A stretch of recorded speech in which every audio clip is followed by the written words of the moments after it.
Hello there, everyone. Welcome back to another DOA run.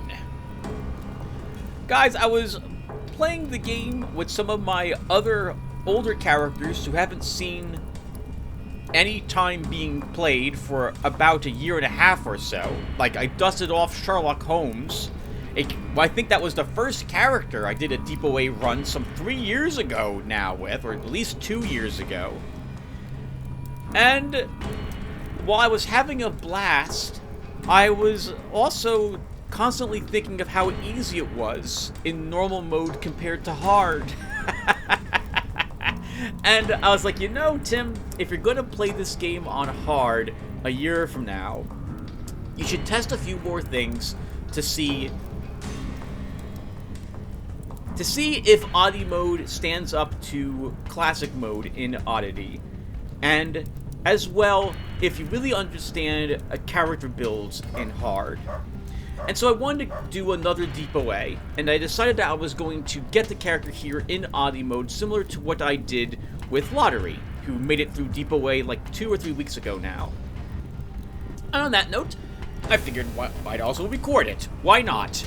You guys get another free Underrail run through DOA. Just as before, we're going to go ahead and look at Sylvester Sly Boots' character here, cover his equipment that we have, and then we'll get in there.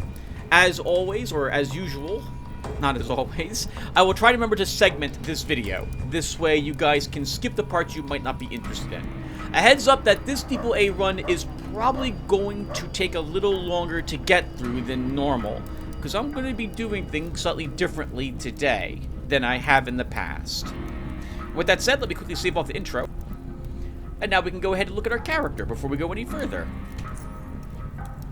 This is Sylvester Buscelli, I believe is his name, otherwise known as Sly Boots from the Anachronox JRPG game.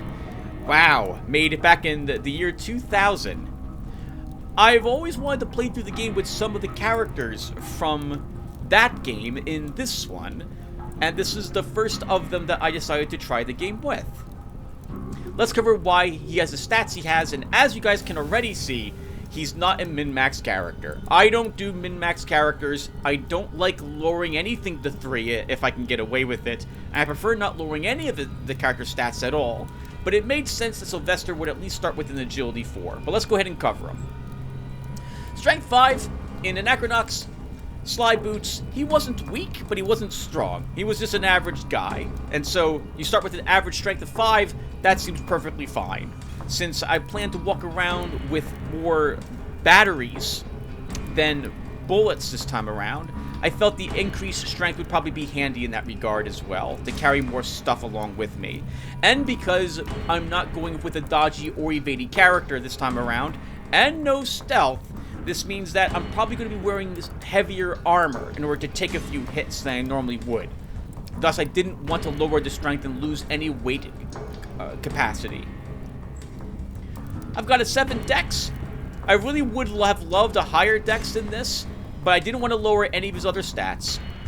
And Sly Boots wasn't the most dexterous character. He wasn't the most robust character. He wasn't the most perceptive character. He wasn't the smartest either. In fact, I remember him getting the verbal beatdown by the tutorial trainer in the tutorial zone when you went there an age ago to get your first energy pistol, since your original one was busted as the first enemy you met beat the snot out of you, if I recall correctly.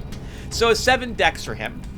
I plan on him using pistols, and so a slightly higher dex would be handy in getting the action point modifier down on pistols that he wields.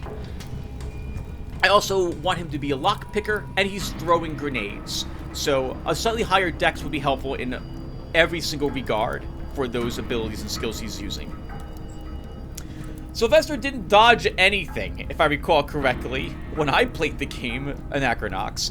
And so this is the first character I think I've made that I've actually lowered the agility on. I generally don't like lowering agility because I like having a higher initiative And generally the characters I make tend to be dodge and evadey characters, or they want sprint. Sylvester's not doing any of that, so it's been rather interesting to see him get beat on by this. I think it affects our number of movement points also, so he has less than normal amounts thanks to lowering the agility. It's been pretty interesting, because I can't get out of line of sight for targets either sometimes, and I just get melted. It's awful. But it's also great trying a new character out with a slightly lower agility. 7 Constitution. Sylvester is a psionic user, in a way. Yes, he is. I know. Your eyes go down to that 5 will, and you're like, what? Why? Well, he is. And because I've now had a slight taste of hard mode with a few psionic users, I want him to have a higher constitution. That especially because he gets hit, and so he needs the hit points.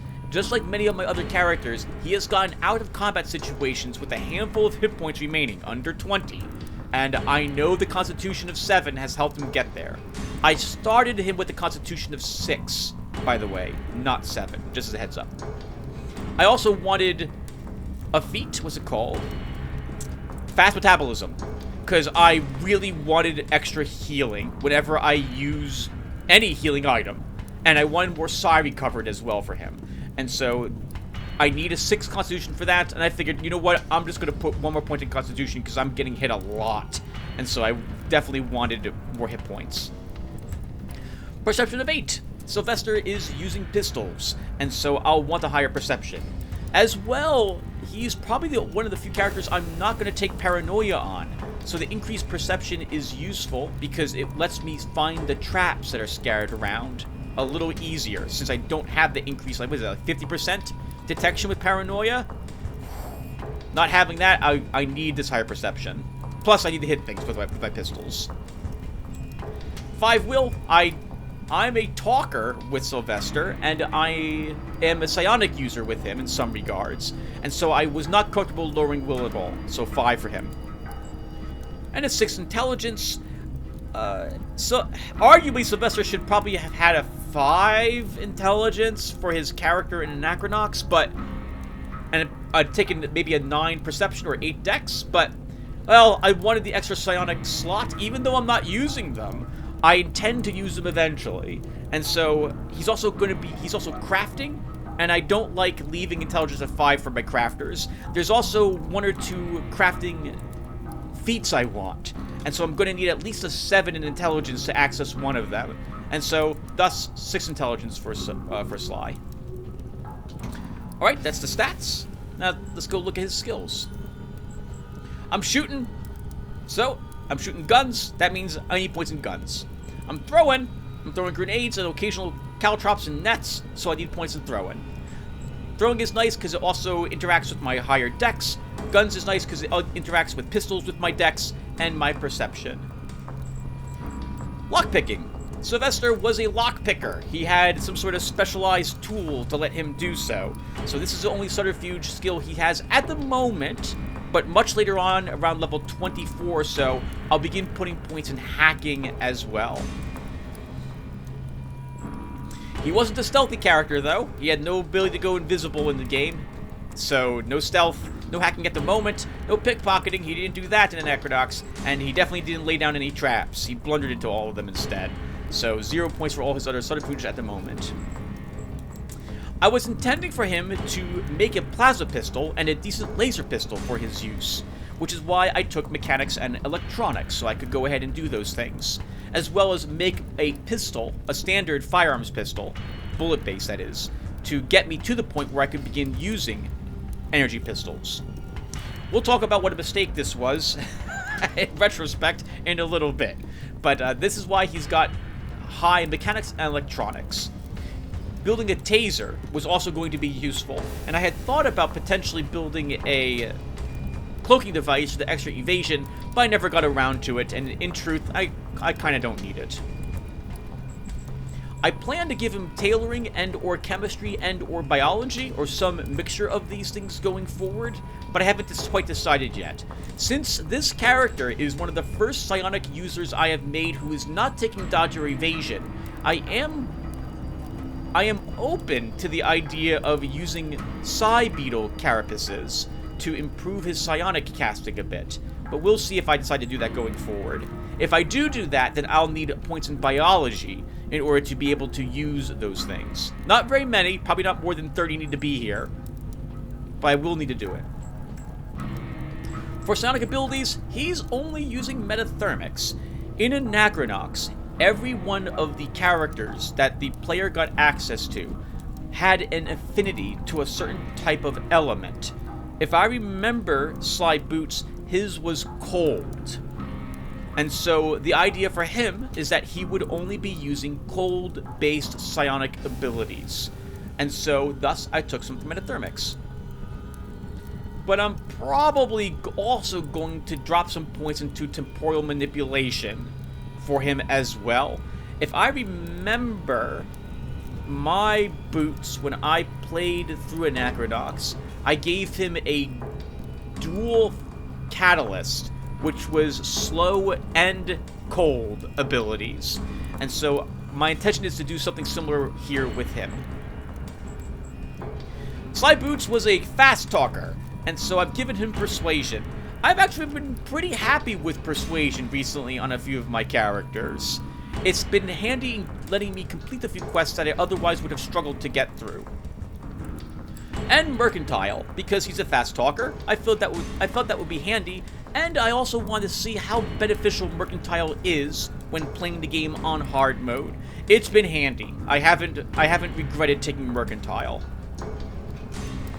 And that's it for his skills. Let's go ahead and look at his feats next. Aim Shot. One of the handful of times in which I take Aim Shot right away. Normally, I don't take Aim Shot on many of my characters, with the belief that I'm going to miss almost all the aim shots, because that's the way the RNG in this game works. You really need to crit a creature, you have a 95% chance to hit with that aim shot, you miss. And I swear that's the way it works here too, for Sly Boots. Seems to happen, I seem to miss most of my aim shots when I have a 95% chance to hit them, most of the time, which is really aggravating and very frustrating. It makes me very mad, and there's been quite a few curse sessions in this room when I'm all alone in my house where I curse and swear at the awful RNG this game has, and then I get over it and just deal with the fact that I missed yet another aim shot.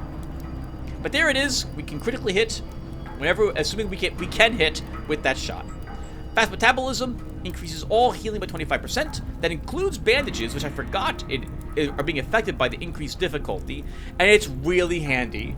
I like healing 50 with my normal boosters, and I think 100 with the advanced health hypos. I just recently took Opportunist. It works really nicely with cold-based spells, and especially with cryogenic induction, which keeps the cold-based spells in effect on targets for one extra turn. Very nice, being able to do that extra bit of damage longer. Combined with a taser, so I can incapacitate a target, that's also an extra 25% damage to that target. Combined with Aim Shot, that's quite a sizable amount of damage to hit someone with when you use a plasma pistol. Snoopin'! This was aggravating for me to take because I really didn't want to take it, but I couldn't convince myself Sly Boots shouldn't have it. He did a bunch of sleuthing as a private deck, and so, man, I had to take it. So increased perception by 3 for detecting secrets. And let me tell ya, if it wasn't for Snoopin', I don't know if I would have reached level 10. Because it let me find a secret, or at least not level 10 when I really needed it to hit level 10. Because it let me find a secret in the water treatment facility. There's a death crawler corpse in it, and I've never found that secret before. And I'm pretty sure Snoopin' gave me the perception I needed to see it. And on that corpse, it had one of the crawler eyes I need. So that was really handy. Steadfast Aim. I've got a 5 strength. I've got a 6 dex, and I'm using guns. And since I like using the plasma pistol, I think this increases it by like an extra almost 10% when I fire it. So that's really handy. So I like Steadfast Aim. Pre-Med. I'm a psionic caster, or psionic user. You take Pre-Med. You take Pre-Med. You do. You just do. It's amazing. Effectively, for Sly, I still prefer using my guns, I don't know why I do, over casting psionic skills. Psionic skills are way stronger. But this does mean that every 5 turns, I get to add some free frost damage into it. And I lead off with this, so I can get the extra 15% damage on a target if I feel I need it. Being able to keep all slow effects on targets by 1 more turn is really handy. And if I go back to using a .44 at some point, and I crit that target with an aim shot, if they're held, not only does this play nicely with Opportunist to do an extra 25% damage, but I am probably going to shatter it and destroy whatever it was that was encased in ice. Very useful. I like the combo that I've discovered here. And of course, we have to take Psi Empathy if I want to use psionic skills. Alright, let's look at our equipment. Sly Boots crafted himself some Seeker Goggles for an extra 10% chance to crit with ranged weapons. I don't have any dodge, so I don't care that my dodge is decreased at all. I get hit by everything when they run up in melee against me anyway, so very useful. Insulated Riot Armor. I had to buy this, but oh man, this has been useful. It's let me handle the Burrower ruin that's out by the Siphoner pools here by Junkyard. Because I don't care about the little Burrower spawns. They don't do any significant damage to me. It lets me get bit by dogs, and I don't care, because I don't take any damage. And occasionally it's helpful against knife wielders as well. And rat hounds also. Really useful to be using Riot Armor. I'm currently still using a waist pack. I don't know why I have that equipped. We should use this instead at the moment. So I do have waist pack for the extra mercantile. And of course the extra carry capacity is nice when I'm looting some places totally. But generally I prefer using my utility belt. I do, as you can see, have a taser. I have MK2 frag grenades, Molotov cocktails, and I guess we'll go ahead and put standard EMPs on the bar as well. A plasma pistol. A durability 1050 plasma pistol. I was using a quality, I think it was 780 plasma pistol. And this one replaced that one. And because I found this one. The other 780 was one I made. I got this off a Protectorate soldier when I did Abrams Quest. I killed the guy watching the cameras in the embassy jail, and he had this plasma pistol on him. Man, this is nice. I can fire this 5 times before I have to fully recharge it again. And it does more damage than the pistol I created, and I put all those points into mechanics and electronics to create. God! It's a bit aggravating, but oh well. I still like it. I love using it. It fits the character theme for the character I'm running. Not gonna say no to a higher quality, cheaper energy, higher damage plasma pistol than the one I crafted. Now that said, I did craft this as well, which is a really good Hawker. Extended magazine, laser sighted. I can get a shot off with the plasma pistol and a shot off with the Hawker if I've got 10 leftover action points between rounds as well. So, useful. Did you know, by the way, viewer, that enemies are now dropping and you can purchase Strider boots now? It's true. I found these. I am pretty shocked about this. In prior versions of Underrail, you could never find Striders. No, at least I don't remember finding any of these in normal mode. So maybe this is something in hard only. But I was really happy to find this because I did not want to wear tabby boots. So this means that I've got an extra, I think it's 16 movement points after my armor penalty is calculated in. All told, which is very nice and helps me potentially get around corners if I'm being fired at. And that's my gear.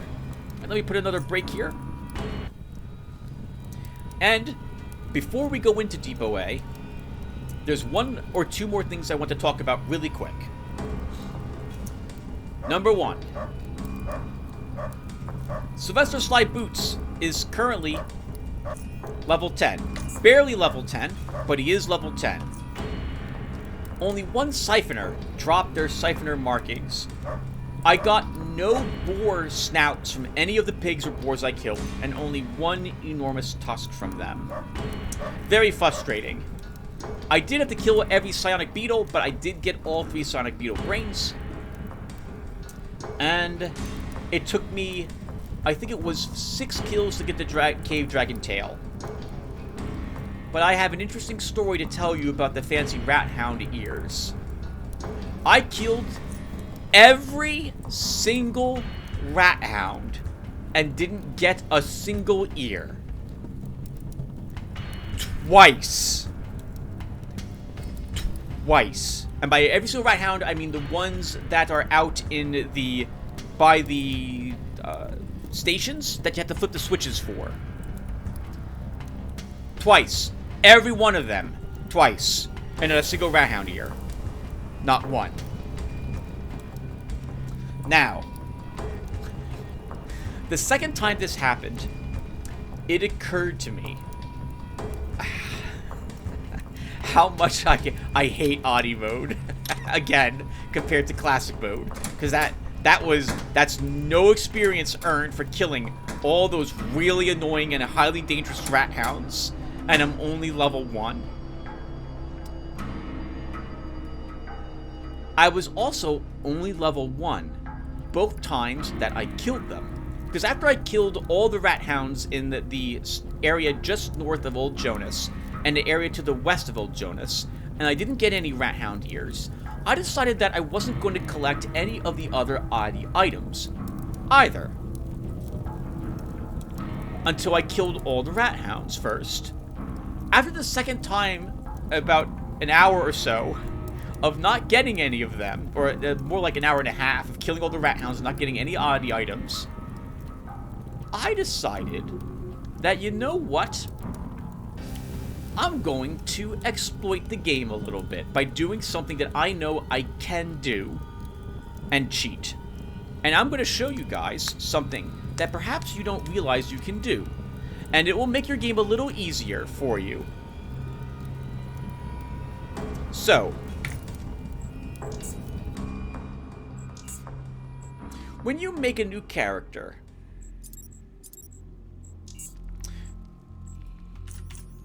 after you've gone ahead and assigned him whatever stats you would like, given him all your skills and so on and so forth. We'll do this really quick for you guys on screen. It's not going to matter what I'm doing, because I'm not going to actually, well, I guess I can show you.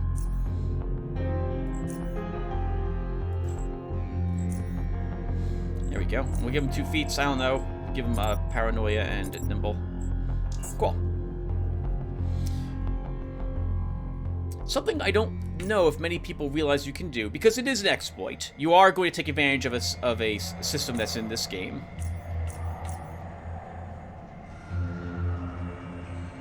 Is you can do something called export your character. I haven't seen very many people ever do this, but it is quite possible for you to do it. When you export your... let's show you really quick. So, we're going to go ahead and take all this equipment. I'm going to go ahead and, I don't know, let's put this up here. Leave that in there. Get this off my bars, because I want to show you guys what exactly happens when you do this.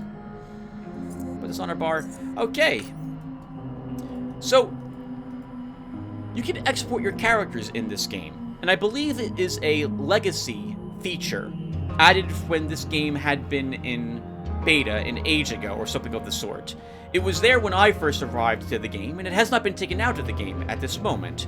I suppose it's a nice thing to do in case you do want to exploit the game a little bit, and you are sacrificing the time you spend in the game to gain a benefit for the cheat. It does cost you time. The more time you spend before you export your character and then import him, the more powerful you will be, but the more time it would take for you to reach that point. In any case, you can just click this giant button called Export Character. Did I even name this guy? Hi. Okay. Then what I'm going to do is I'm going to quit. I'm going to say New Game. And I'm going to, I don't know, let's play on a slightly hard difficulty level. We'll play on Oddity too. And instead of making a character, I can import a character He comes pre-made with all of his stats, skills, and feats that he had at the time when you exported him, brought over into his character sheet, as it were. And we start the game again.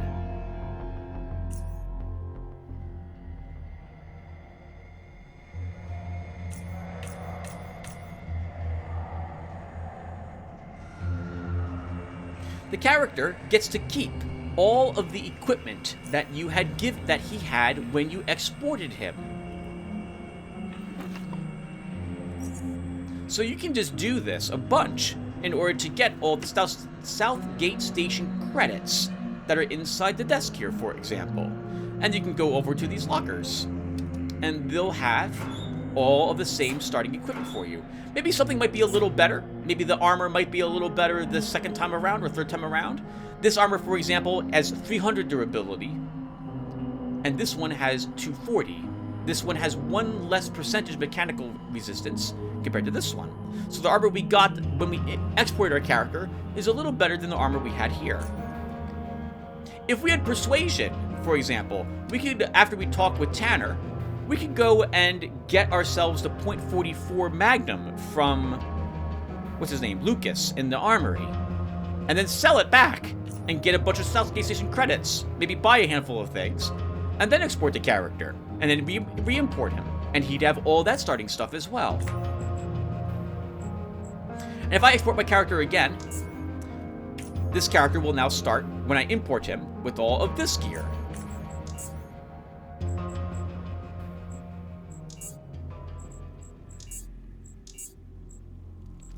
High 1 is the new character that I just exported. This is the guy when I exported him just a little earlier.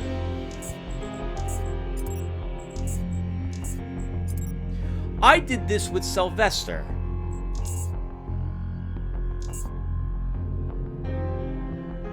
And what I did with Sylvester is that I decided, since you get a little bit of experience points when you just talk with the people at Southgate Station in Classic mode, I thought it would be fun to just level myself up to level 2 immediately by just talking with people, then exporting Sylvester, then re-importing him again. And I did this 5 times. You get 200 total experience points, 100 for talking with Tanner, 100 for talking with Pasquale in the medical facility. And so I just did that a bunch in order to reach level 2. And I started myself with an extra 1,000 something credits. I then, when I hit level 2, went out into the caves on Classic and killed every single rat hound and did everything I could out there, but I didn't touch a single oddity item that dropped. And in the end, I didn't get another rat hound ear after 3 times of killing all the effing rat hounds. God, was that really effing frustrating. I really want to curse and swear right now, but I'm not gonna. In any case, it was so frustrating to see that yet again, not a single rat hound dropped a single ear. But I suspected they wouldn't, because the RNG seems to hate this character. So then I exported him again. He had been level 3, and decided to re-import him and then start oddity. He doesn't have any oddities, because I made sure, once again, not to pick up any single oddity item when I was out there in the caves. I would have had the stupid rat hounds actually drop their ears, but they didn't. And so I start at level 3 without a single oddity item picked up yet. I don't know if anyone's ever shown importing or exporting characters. There's a little bit of exploiting the game that you can do here, but there you have it. Now I did this with the Sylvester that I was talking with you guys at here. He started at level 3, which meant I got effectively, since I didn't pick up a single oddity item, that let me start with an extra 10 free points of oddity experience. So I still would have been level 9 at this point. The lowest level I ever would have been in oddity mode, or classic mode for that matter, trying to get through Deep OA, because I don't like doing Deep OA unless I'm level 10. So that was really interesting. Because if I didn't do that exploit, I would not have been level 10. Because the game's RNG is particularly mean to Sylvester. Or it certainly feels that way. Alright, let me put another break here. Alright, and now with the exploit quickly covered, so you guys understand as well, I started with some extra cash, some extra supplies, and I viewed it as fair because of how much the game hated giving me experience points and didn't want me to give me anything. Screw you too, RNG. Anyway, now it's time for us to do Depot A. And you'll note I'm not walking into Depot A the way I normally would walk into Depot A, because we're not going to start with Depot A today. Because for the first time in many years, I'm doing the Black Eels quest this time around. I was so short on experience points that I began to do their quest series instead of the Scrappers. The Scrapper special quest nets you 200 Charons and no Oddie experience points. The Black Eels, so far, has netted me 1, but no cash. But it did give me access to Blaine, a new vendor. And Blaine actually sells some amazing craftable components at this stage in the game. Holy crap, I'll have to remember that going forward. But there's another reason why I wanted to join the Black Eels and do their quest. Sylvester doesn't have any pickpocketing, which means that I have a harder time getting certain Oddie items. I could probably walk down here and ace the black... Oh, no, I can't. Nope. If I kill the Black Eels down here, they will know it was me who did it.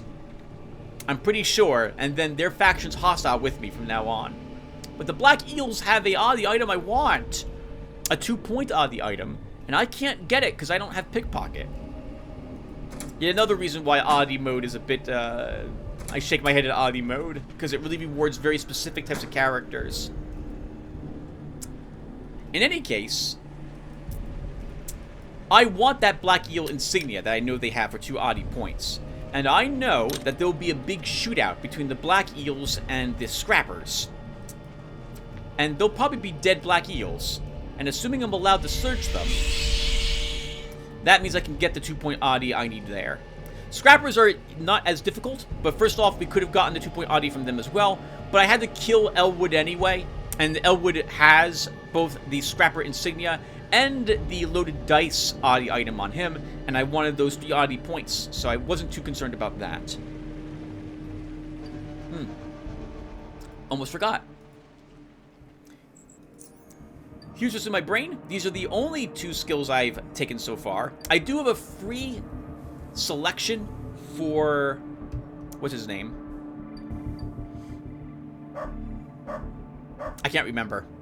The trainer in Southgate Station. So I plan to take the AoE fire spell before I actually do Depot A, since I'll want the ability to detonate mines where I know that they're located. But at the moment, I haven't taken it. Now, I haven't done... Oh, and one more time. I cleared, I think, every single area, including one which I always forget about, by the way. Whenever I've done Depot A in the past with characters on Oddie mode, I haven't cleared the Mushroom Cove.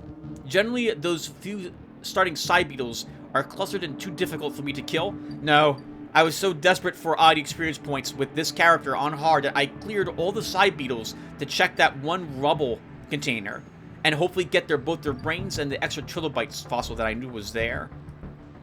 And I was able to do so.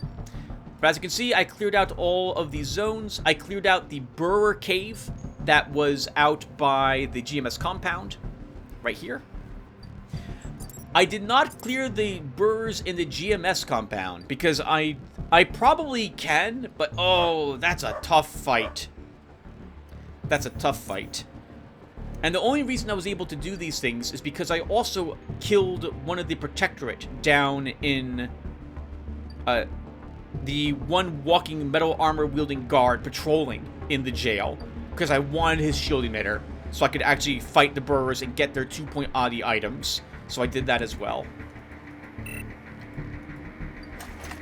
Once again, Oddie mode rewards a certain type of character build the most, and generally rewards you for knowing where to go to get the Oddie items as well, as opposed to you just discovering them willy-nilly.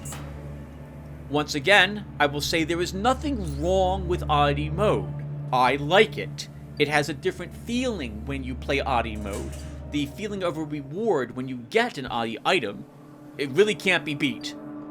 But on that same note, I wouldn't recommend anyone play Oddie mode with their starting character. I would recommend they play it with their second character, as it makes the game tougher. And once again, it really rewards you for knowing where to go to get the Oddie items. In any case, I don't know where we go for the Black Eels quest here.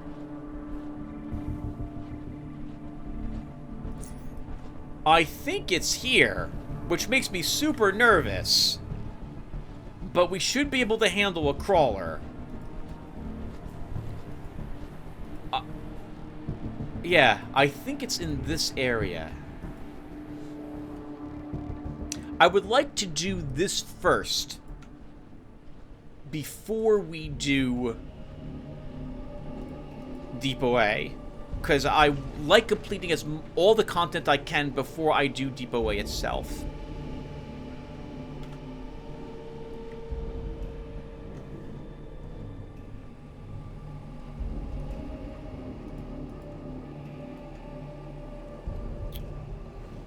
Now, it was a crawler here. Just one crawler on normal mode.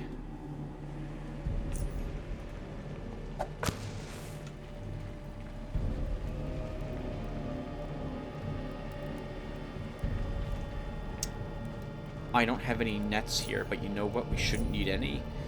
So we'll pre-med, and we'll freeze the crawler. And God, I hope that's the only one that's here. It is. Or it's the only one that's currently aware of me. Next, we'll blast it with my plasma pistol.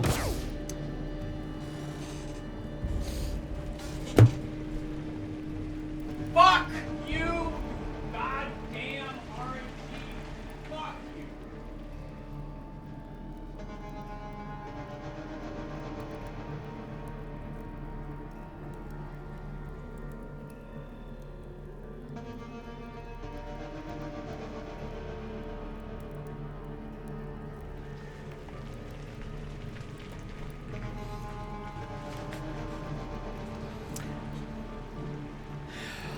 Oh!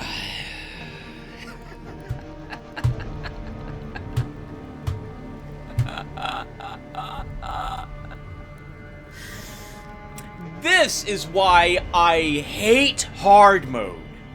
Because so, it's just one crawler. This is here on normal mode. There's no real difference between what's happening now and normal mode.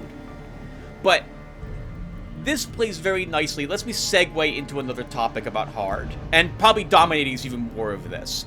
I am much more reliant on the RNG being average than hating me the way it's hated me so far. When you're fighting more enemies and they hit more often and they take more damage and you heal less because of changes in hard mode, amongst many other things, and there's more enemies, when I can't hit a 95% chance to hit several times in a row, which has happened for poor Sly Boots, I just die. And it's like, right now, the bigger part of me just wants to hit escape and just reload. Like, alright, screw you too. Like, what do you want me to do here? What do you want me to do?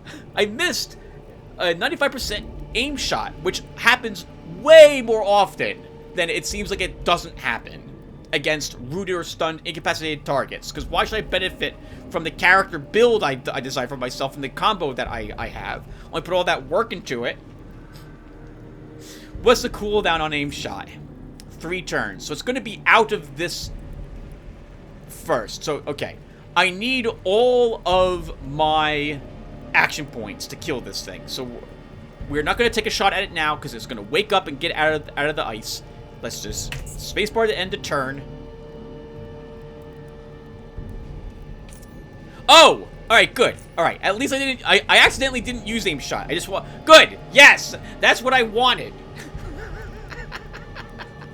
I knew that the very first 95% shot I took was gonna miss the crawler. Thus, I didn't use aim shot because I knew that was gonna happen. Because it always happens to this to Sly. But you know what's gonna happen now? I bet I'm gonna miss this 95% second shot in a row. Because that's happened too.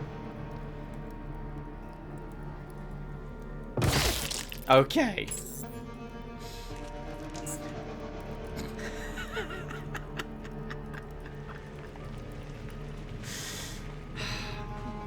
And it didn't drop the item. It didn't drop the item. Okay.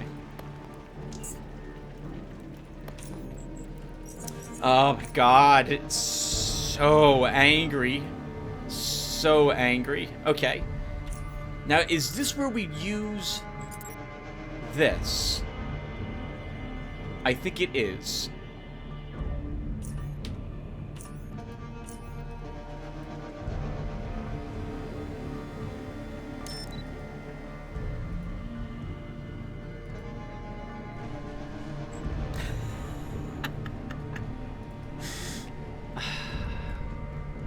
So, if I play the game on hard, if I record the game on hard, you're gonna get a lot of that, by the way. There's gonna be a lot of complaining. Like, at the moment, the reason why I also raged right there is because this has happened so often now to Sly Boots that I am at my wits, oh.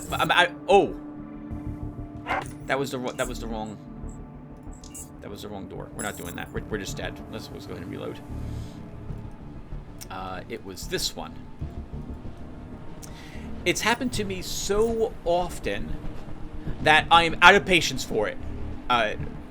The odds don't seem to match what I expect at this point. There's a game that I played pretty often in the past on my channel called Armageddon Empires, and it's a wonderful game, but I can't play that game very often because I swear that the die rolls in that game they're not 50-50, which is what the manual says they are. I think the game cheats. Now, I don't have any proof of it, but it certainly feels that way. And with how often I miss my aim shots, 95% chance to hit after stunning or incapacitating a target, it certainly feels like it's cheating. Like the game's programmed to do that. I know it's not, for what everyone said,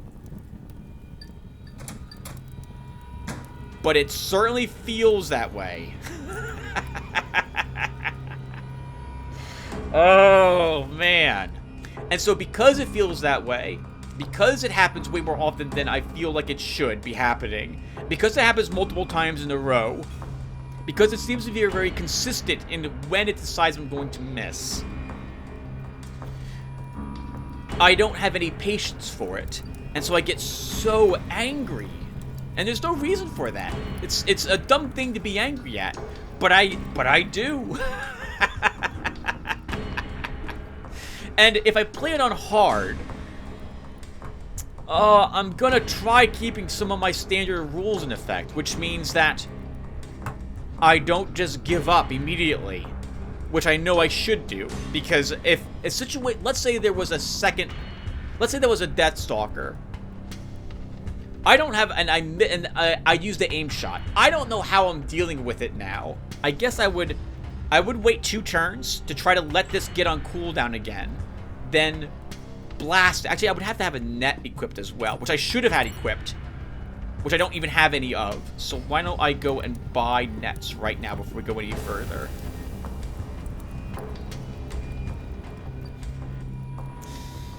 Oh, it's gonna be awful, because I do my best not to swear. This is not the net guy, but oh, viewer, there's gonna be a lot of swearing because normal mode is very. I mean, oh no, normal mode's a bit different because I can take the hits from the crawler a little easier on normal than on hard. But The normal mode's a very chill, relaxing experience for me. But hard's got a bunch of the difficulty adjustments I like. Things are more expensive. I have to make harder choices. The combats require a little more thought. But the combats feel a little, once again, a little more reliant on the RNG being at least average. And, like, I know I'm going to miss 95% chances to hit. I know I am.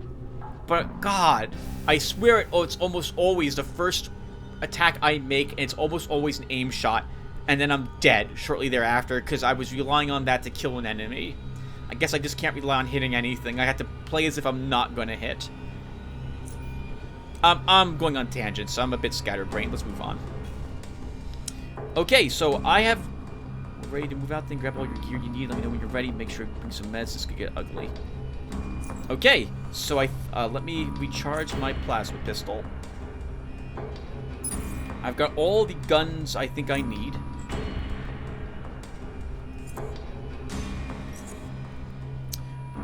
I'm a little worried that the fire from the Molotov cocktails will, or caltrop poison, will make allies target me, and I don't want that. So we're gonna go with this. Save the game again, and let's do this.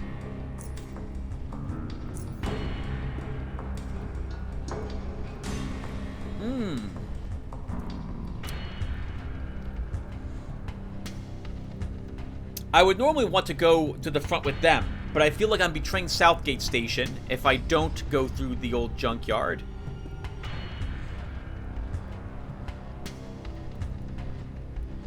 I can always reload and do the battle again off screen if no black eels die. So let's attack through the old junkyard.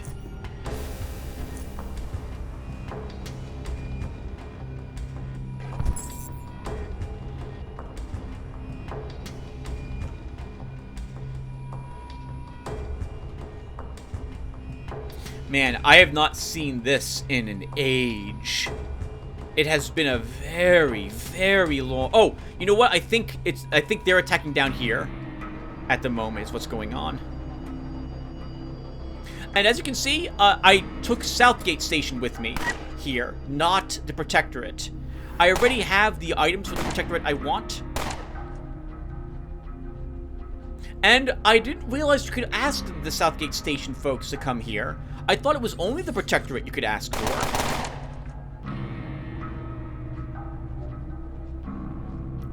I think we also rolled the lowest on the initiative, so we'll be going last.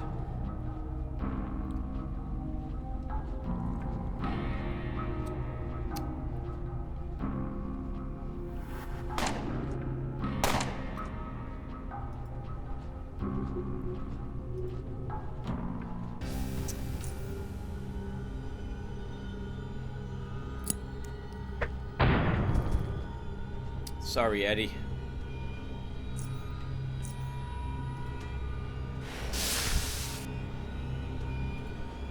Just make sure that that entire side dies. Oh, I do have to hope that one of the black eels dies, because I'm relying on one of them dying so I can search their corpse to get that Audi item.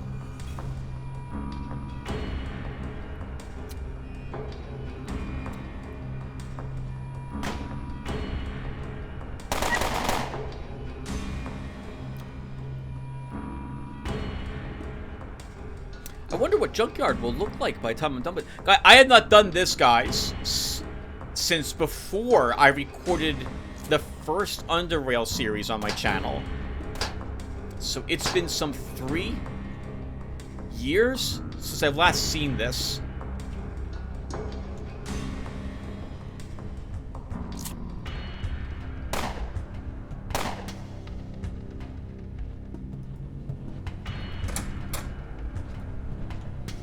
We're gonna go in on the side here. The sniper's in the way, and I kind of need to be close for my weaponry to work effectively.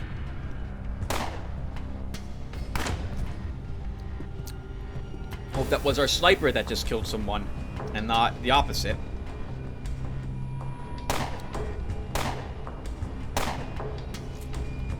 So, I tend to always do the scrapper version of this, only because thematically, I don't like the idea of the Black Eels taking over all of Junkyard.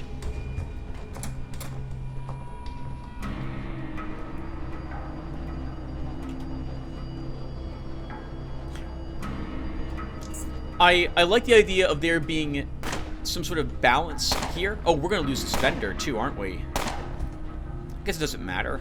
It doesn't sell that much. Oh God, Roman.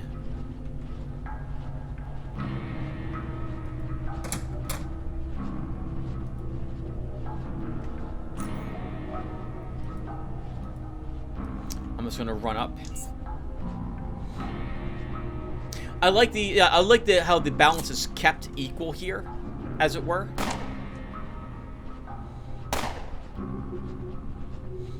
With the Scrappers and the Black Eels both vying for both keeping careful watch on each other and no one gaining a particular foothold. The Black Eels already have the waterways, and so giving them Junkyard seems to throw a lot of power their way.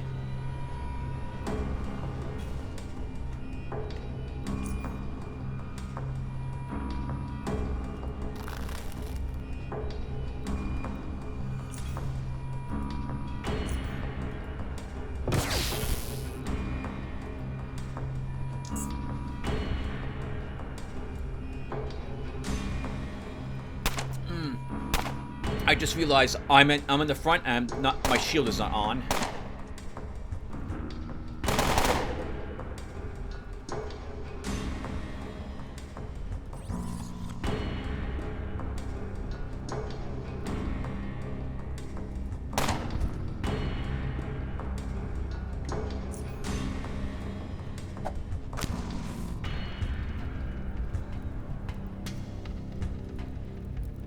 Uh-oh. Let's get behind the box.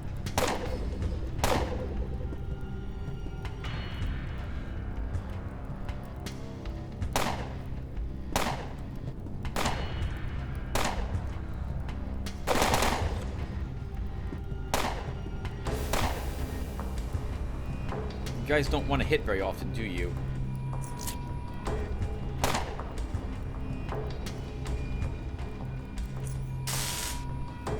Should have done that first, would have done extra damage.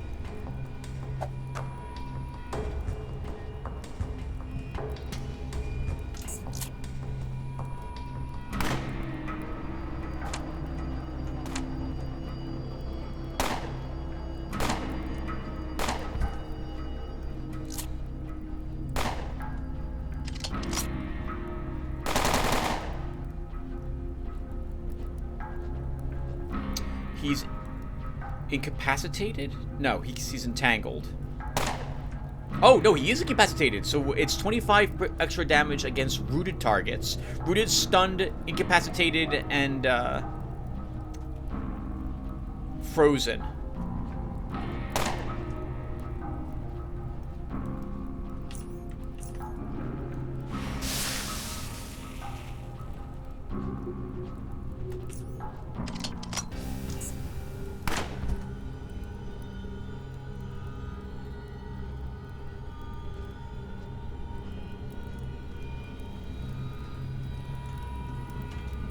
We're still in combat, so there's something else to battle here.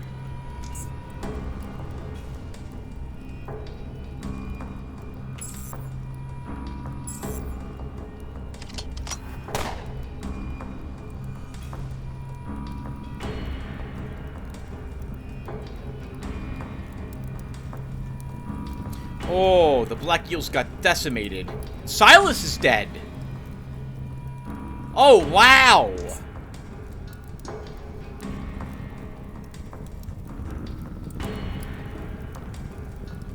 Oh, it's a poor little worker. Unfortunately, unfortunately, we have to kill you.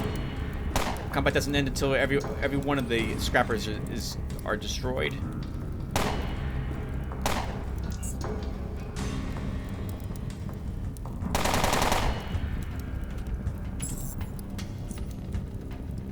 Wow. Silas and Gort both died.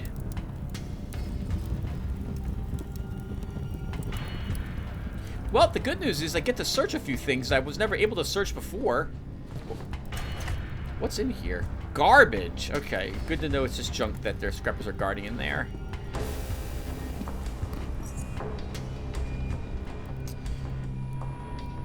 Okay, I'm gonna cut the recording and search this off screen. I'll be back. Okay, everyone. I'm back. Looted all the bodies, moved a bunch of crap into all the shelves. I think we managed to pick up 5 oddity experience points here. There was 1 scrapture, there was the black eel insignia, and I think I got 2 dog collars. 1 dog collar. Okay, so I have 4 oddity experience points here. Now, is it over? Silas is dead. So I don't know what happens now. Let's find out.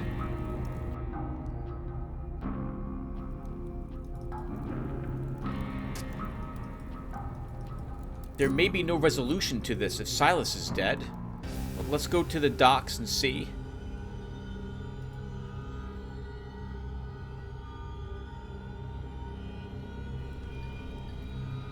Okay, the black eels aren't hostile with us.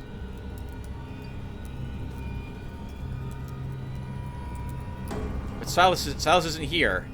Can we talk with Colton? You did it! You really did it! Depot B is now ours.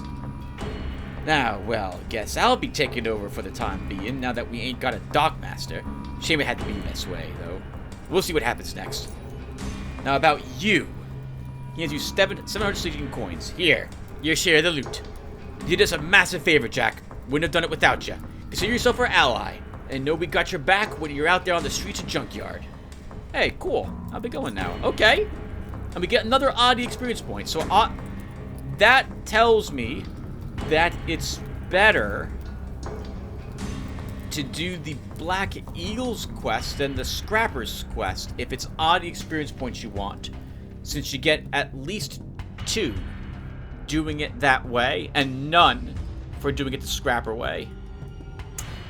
Interesting. Now, I don't think Len... Oh, he is... Okay, he has recycled his inventory. Okay, so let's sell him some crap really quick.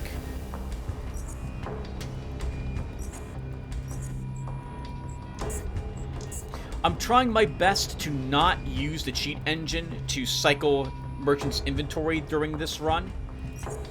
And so far, I've managed it. Though it's been very frustrating. Since I haven't gotten quite what I wanted for crafting. And had to just wait around, like overnight. Then wake up the next morning and check the merchants, see if anyone's got anything different.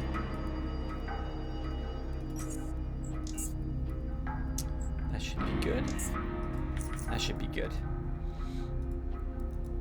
Alright, so I'm going to sell a bunch more crap, and then when I come back, we'll be ready to finally do Depot A, and I guess we'll try walking in through the standard junkyard entrance. So give me a second.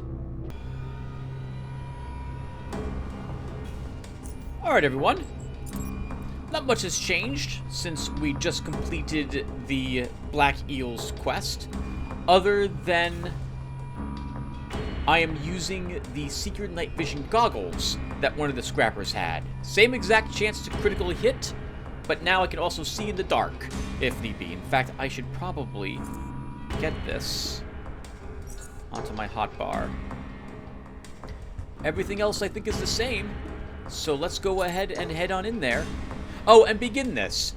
So, they also had some gear on them that I'm taking with me. Someone had a +1 perception goggles, which I'm grabbing, in case we want to find even more secrets with snooping and our rather high perception.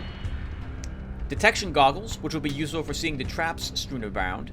One of them had anti-thermic mutated dog leather overcoat, which is phenomenal. That's a great item for us to be using in the acid areas of Depot A, so we'll definitely be wearing this later.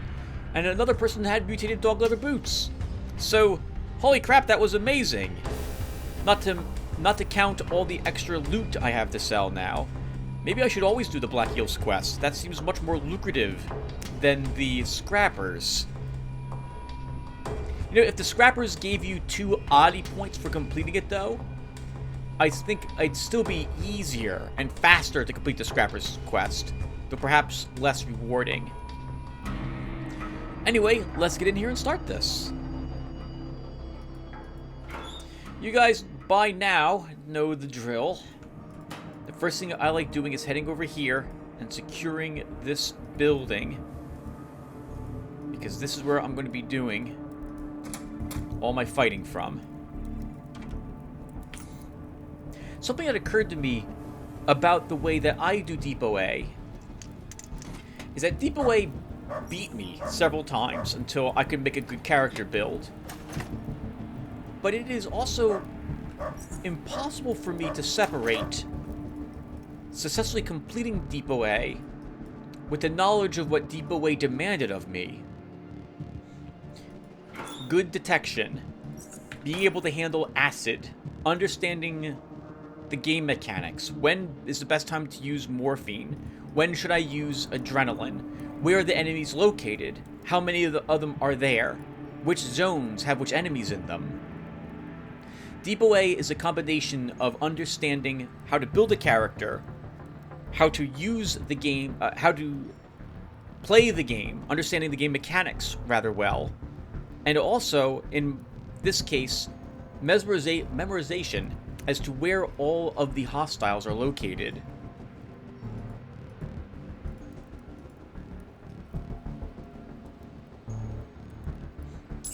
The past several times I've done this, I've walked up and started combat because a dog saw me up there. I think actually I can only walk up one more spot. If I move into this spot, I think combat starts anyway, because I think that this mutant sees me. So this time, I'm gonna let them see me.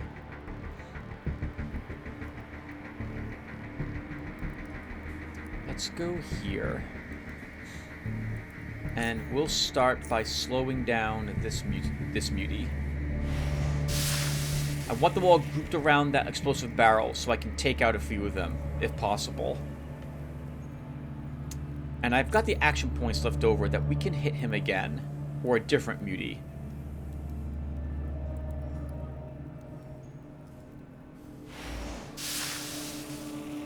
They are near the fire, which, by the way, I now have an appreciation for the people who complained about fire pits when using a cryo-metathermic character. That has been really frustrating.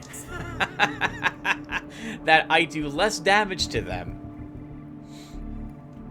I do less damage to them, and they can't be, they are immune to chilled, and I can't cryostasis them either. I'm not allowed to basically freeze them in any way possible, as long as they have that warmth buff going on them. Okay, I would like them all clustering, so I'm going to actually freeze this dog here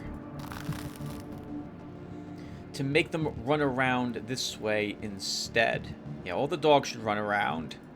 They shouldn't be able to reach me this round, so I'll move into this. Actually, I should have... Can I still do it? Well, now I can't, and now I messed up, because now we're going to be shot. And they couldn't have reached me anyway.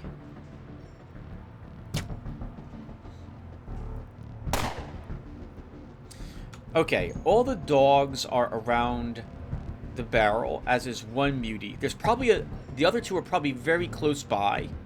I can't actually check until I destroy the barrel. We're outside of range, but the others should not be. This dog might be out of range, but I think the rest of them are in range. So let's go ahead and fire on the explosive barrel. I was incorrect. Both of these dogs were out of range. Okay.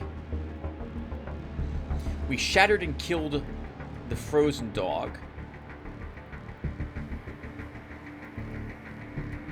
Oh wow, no, I really mistimed it. Most of them were out of range entirely.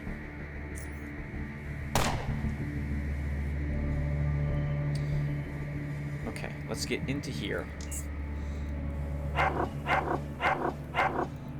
Tackled 3 times. Thankfully, it doesn't matter. Oh, sorry, it does matter. Sorry, it matters a lot. But we don't take any damage from the dogs. Yeah, we lose lots of movement points, we lose quite a few action points, and our range attacks miss a lot more often.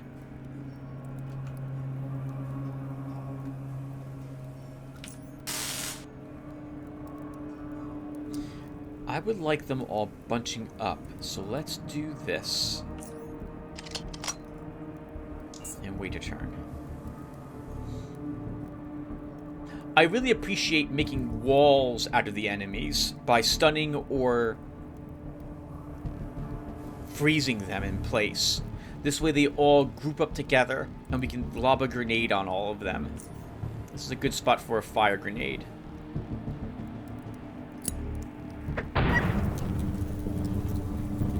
And we set 2 of them on fire. They will run. I don't want to move into the flames myself, so I'm not going to move up to shoot the dog. We'll instead just pick away at this mutie. One of them has a crossbow. I can't tell, but I think it's... I don't know if it's this one. I think it is, though. So I'll stay here and let them take their turn. But we will also activate our shield again. Oh, that's nice. The one mutie was unsure where to... tried moving away and couldn't because her friend was in the way. And that also stopped the dog from reaching us.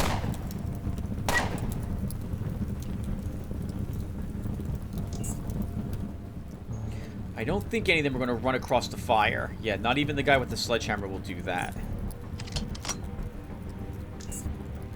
Oh, no, I'm wrong. They totally will, and they totally did. Okay, let's stun this mutie.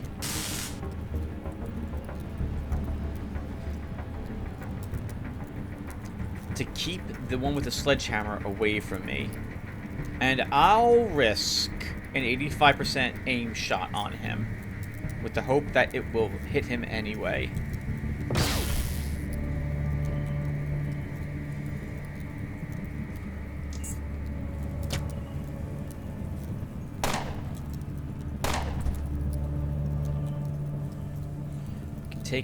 We cannot take another shot. Really? He could shoot me, but I can't.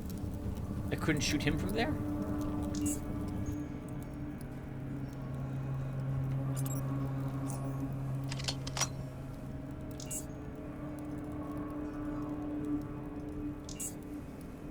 If combat ends, he will probably wander back to his starting position.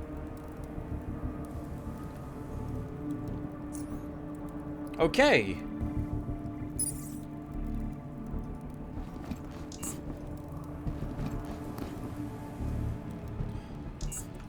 You might remember that with Alien and Duke,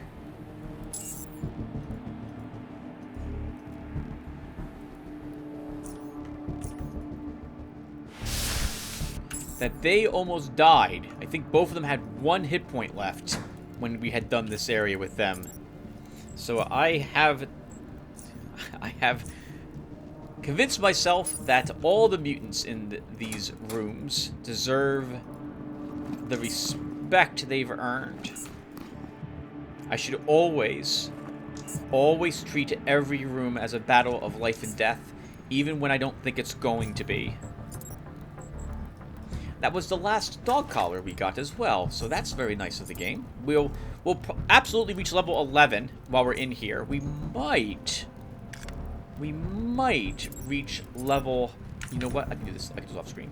We might reach level 12. Everything I don't want to carry will just be stored here.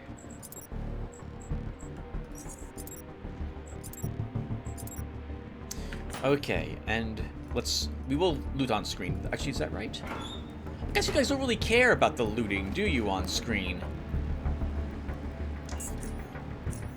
Arguably, I suppose do all of it off screen and just run through the levels, but I think it's fun to see what I pick up in these areas. So you know what?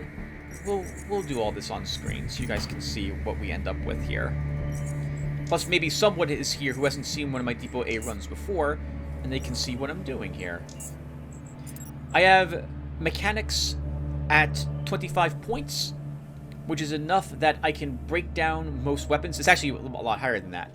But I can break down items made of metal that I don't want to use, that I don't want to sell, and that because they're not worth the carry weight to Charon's ratio. I messed up saying that. They weigh too much and provide too little profit. But I can still break them down for repair kits. And repair kits are really useful to keep your metal equipment, guns in particular, and or metal armor or boots if you're wearing those, in tip-top shape. You can also use mechanical repair kits to repair gear that you plan on selling, making it worth more. It takes some time to get good at knowing what is worth repairing and what is not worth repairing. I'm sticking with goggles for this playthrough. You can do the same thing with electronics. So you can break down goggles or, let's say, an electrical sledgehammer or dagger. But I generally never do it, as most electrical weaponry is worth more sold, and you can make up the cost of a repair kit, electrical repair kit, by repairing that gear, then selling it, and you'll still be able to afford a new repair kit and make a profit off of it too. For cloth items, I generally break down anything. Most of the cloth in the game gets broken down. That's not a... Well, I was about to say the wrong thing. Most boots can be safely broken down without worry about losing profit. And most leather armor can as well. Okay, our food expired. Let's go ahead and have a stuffed bat. And we'll go explore some of the trap-laden areas next. Of which we know there's a trap right here. Oh, no. You want this one. There it is. I guess we'll detonate it. Oh, I didn't pick up pyrokinesis. Okay. That's awkward. So then I have to use grenades if I want to detonate the mines. Or I can just walk over them, but that's a good way for me to die, so we won't do that. Let's see if we pick up any MK1 grenades in the next area.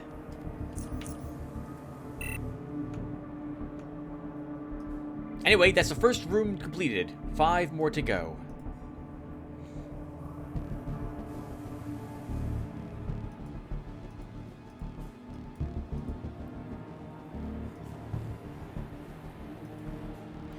Okay, I think there's only 4 mines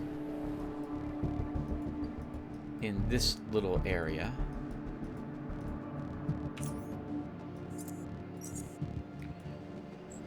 Okay, and there's acid in this area, so we'll equip our acid gear. What's our resistances for that? 34% acid resistance and 9 acid damage reduction. Yeah, we still have auto turrets to worry about, and I need to be a little more careful this time in dealing with them.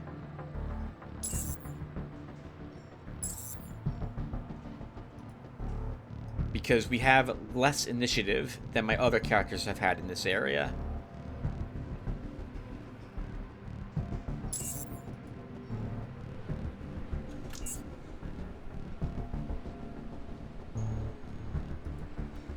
I don't like still being in combat 1 round after I ran past... Okay, there we go. The turret. There is a sentry in this room on hard mode, so we'll want to deal with it. I know there's a trap right here. There it is.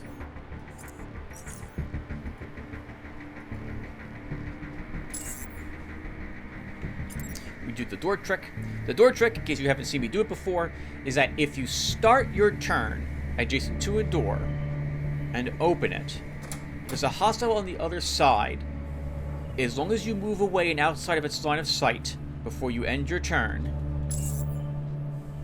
combat will not be started. Hey! I have the perception to notice the secret passage this time around to get me past those gun turrets. And we don't actually have to kill the gun turrets, now that I think about it. At least not out here. We're playing Oddie mode, so they don't give us any experience points. And I guess we could care about the .44 armor-piercing rounds.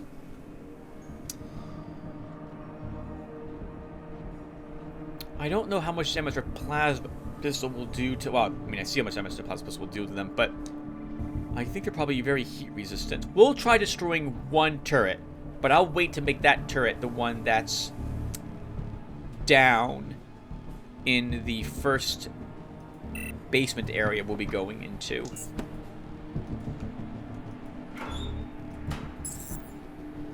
Oh crap, I forgot that was even there. And I did the whole door trick to avoid this exact situation.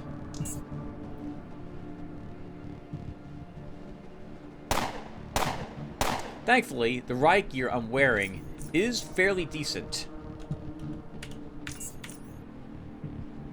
It's going to absorb 18 points of mechanical damage, I believe, is the way that works, against the weak 9mm barrel that these sentries have.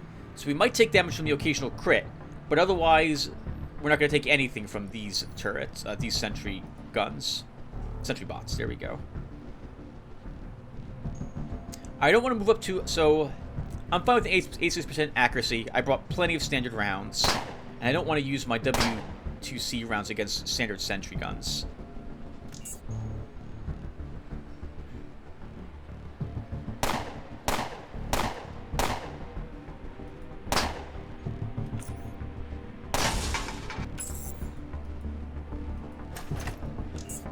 Wow, it had another flashback I didn't use.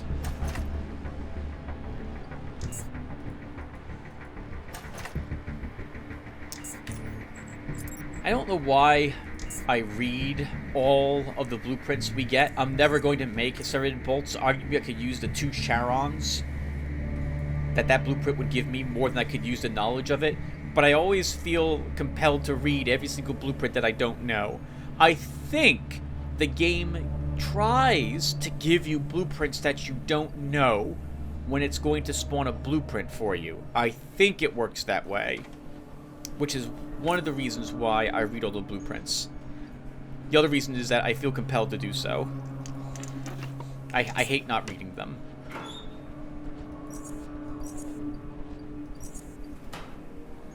We don't have any key cards. I know we don't have any hacking, so we can't... We could use this terminal, but we can't do anything to it. We'll come back here when we get the key cards. Now... I think we just leave this area now, going back this way. We could fight the dogs here. We're going to have to fight the dogs here, because there's 2 dogs right outside. There's a 3rd dog. They heard the gunfire and ran to the door. So let me better explain the door trick. What happened there? Okay, that's interesting. Normally... Nice. The dogs are stacked up on each other, I'm guessing, as well. Let's open the door. When you open a door, you are penalized 25 action points when you do it in combat. If there's a hostile on the other side of that door that you just opened while not in combat, the game starts combat, sees that you did something like a second or 2 before combat began, and docks you the action points of whatever it was that you did. Let's say, for example, you are reloading a gun, and something runs around the corner and sees you. Do it. Combat starts. You win the initiative, but you're down 10 action points from what you would have been because the game docked you the cost of reloading your pistol, for example. So I do this trick with the doors because I don't want to be docked 25 action points. In hard mode especially, that can get you killed. Okay, so here we'll cryo stasis a dog and then move away out of line of sight. The dogs should all stay there. Nice. And we've got another dog. And now we'll throw a Molotov here,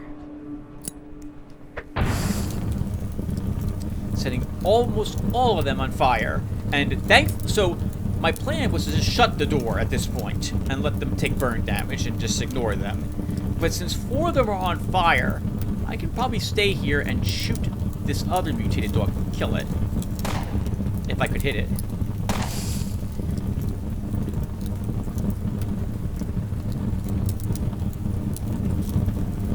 Okay, well, we're gonna eat some acid then.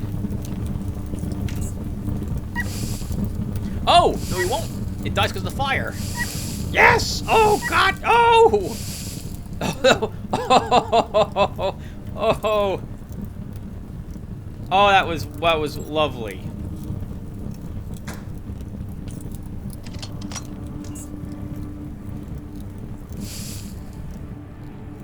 That's the sound of the dog burning. Remember, everyone, never pet a burning dog. 2 of you still left. Let's move up and shock that dog and then move away. Oh, we have 2 more dogs here.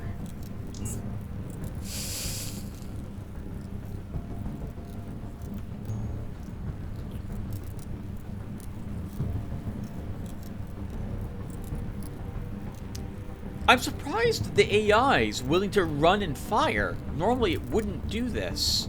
Let's activate our shield. And we're going to throw a normal grenade. The shield I'm activating just in case the grenade doesn't land where I want and we get hit as well. 1 dog left. Let's shut the door. Let's see where it goes.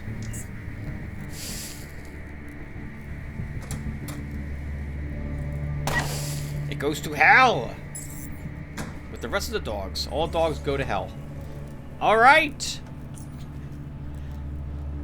Now we just have to wait for all that acid to go away. We could walk on it. We are wearing our acid gear. But, it'll damage the acid gear, lowering its durability. And I don't want that to happen. So we'll just wait here. Yeah, so it has been 2.5 or 3.5 years since I last did the Black Eels quest line, and I somehow managed to miss most other streamers or players of Underrail doing DPoA who do the Black Eels quest. I either don't watch it on purpose because I don't want to know on the off chance I actually do it myself, or I just so happen to not pay attention and miss it. So that was... oh no.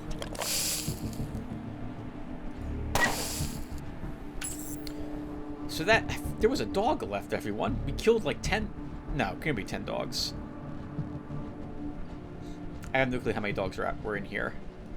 I think there's 8 on hard. We're waiting for all this acid to go away. Yeah, it's been a while, so that is extremely lucrative, once again, to mention that.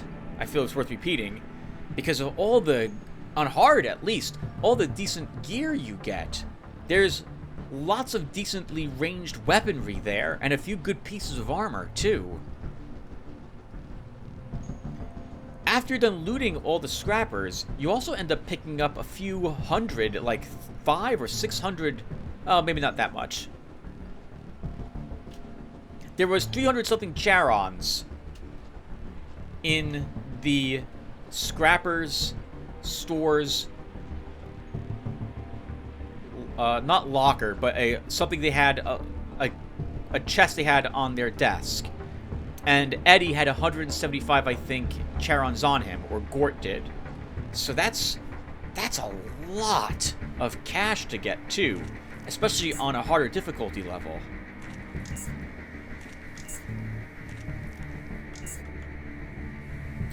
We killed all those dogs, we only got one acidic tongue.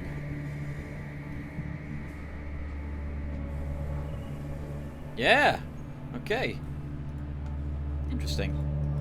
I will mention the lack of oddity items from what we're killing, because I just always do.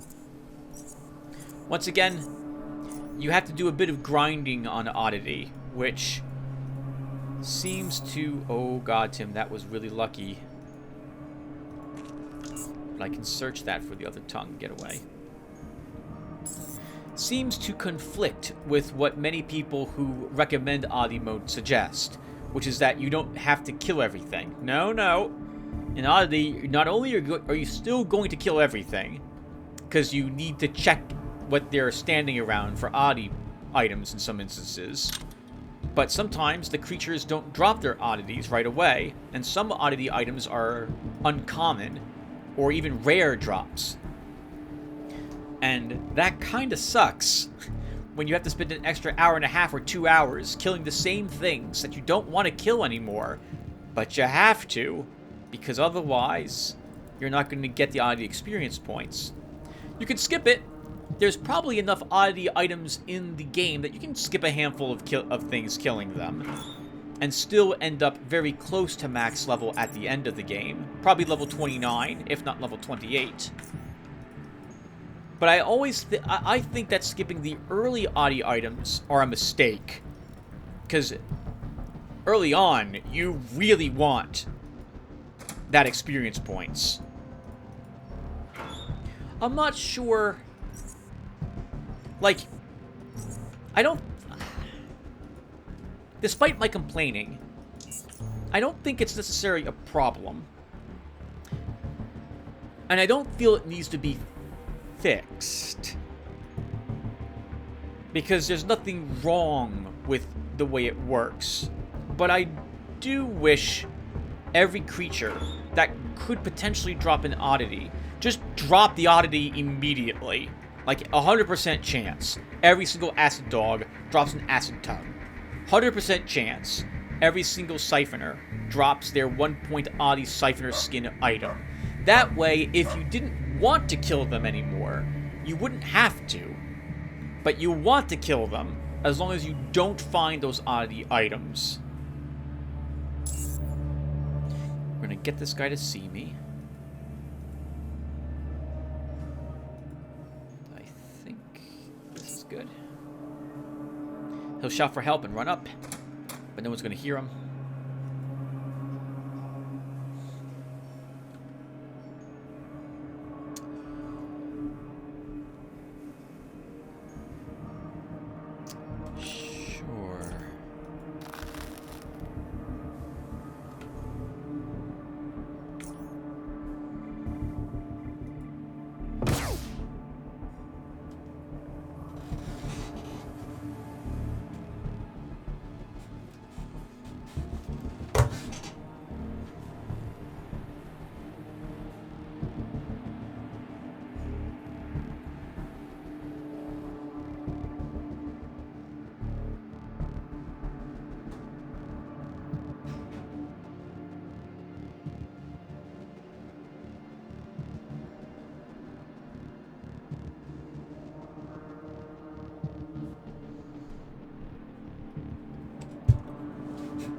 So,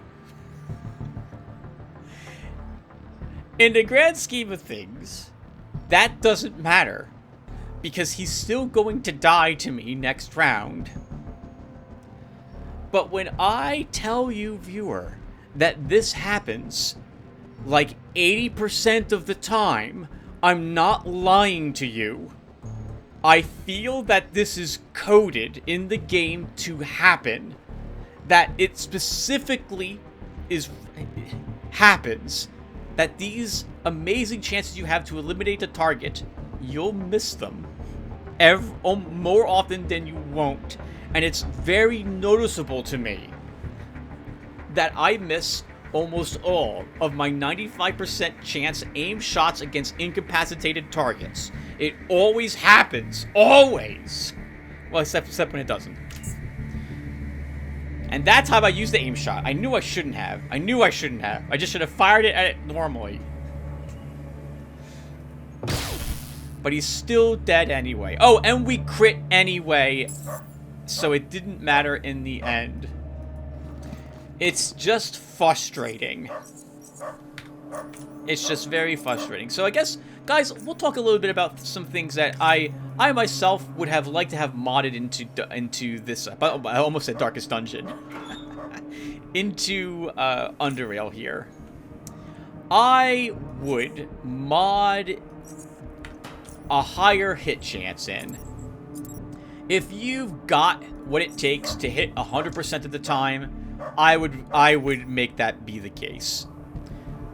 One of the reasons Psychics is so strong is because it never fails to hit the target. Aside from if it's an AoE. And then my AoEs for Psychics only miss when there's 3 or more enemies clustered together, and I could have set most of those on fire.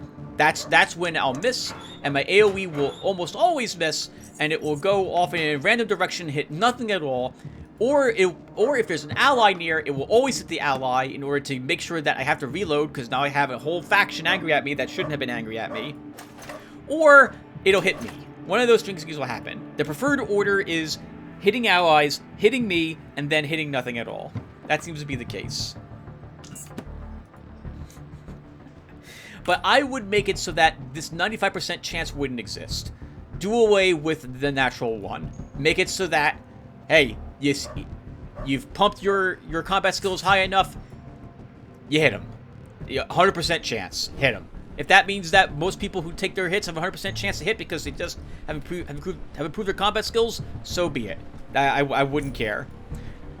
Because you're improving your combat skills to max every single time anyway. Well, possibly with like one single level exception. Otherwise, you're going to do it every single time you're leveling your stat skills. And very rare, like, here I am with Sylvester, right? I've got 80 points in guns. My perception is 8 to give me that 80. And I've got a 95% chance to hit the target. He's encased in ice. He's not moving. I'm right there staring at him. And for some reason, my character, like, decides to shoot the ground or something. It's silly. And I feel like it would bring psionics and not psionics more into balance with each other. Now, that said, I do have to add a small caveat here, or a exception to the rule or something of the sort. Because there are some not-psychic builds that are also extremely strong. I've heard people say that tin can assault rifle builds are very strong. I've never made a character who does that. I have a tin can shotgunner, but not an assault rifle guy. But having now played Duke Nukem, who was my first person to use assault rifles, I can see why it's so strong. I want to get into this room so I can get out this door and try destroying that turret. At the same time, I'd have defense against the dogs. They'd only be able to reach me one at a time. So that's what we're going to do. Yeah, I would do away with the 5% miss chance. So we do the calculation, and if you could hit the target with a 100% chance, why take that away from the player? It's so frustrating to miss multiple 95% chances to hit in a row. But that said, if you still only had a 95% chance, I guess that's what you have, so I wouldn't remove that. What else would I do for this game? The oddity change. All creatures that could drop an oddity item would drop an oddity item. I'd add a small amount of other oddity items into the game as well for some of the different gangs.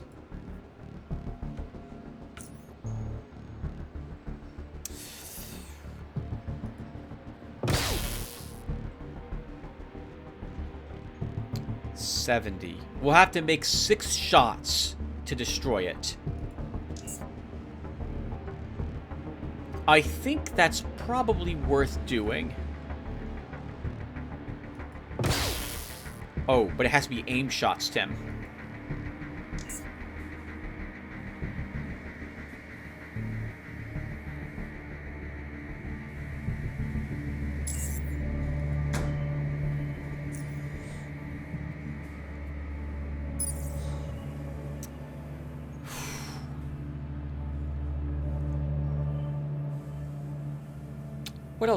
What else would I do? I'd make a few small feat alterations as well. I would combine Burglar and Ninja Looter into one single feat.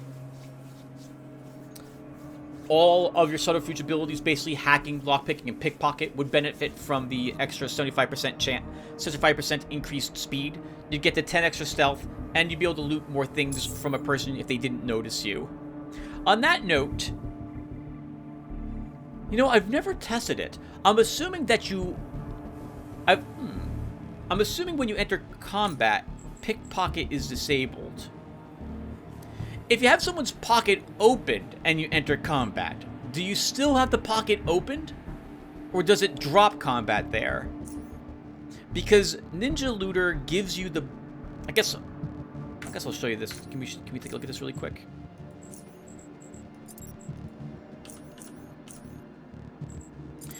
Ninja Looter reduces the suspicion raised by 25% when hidden.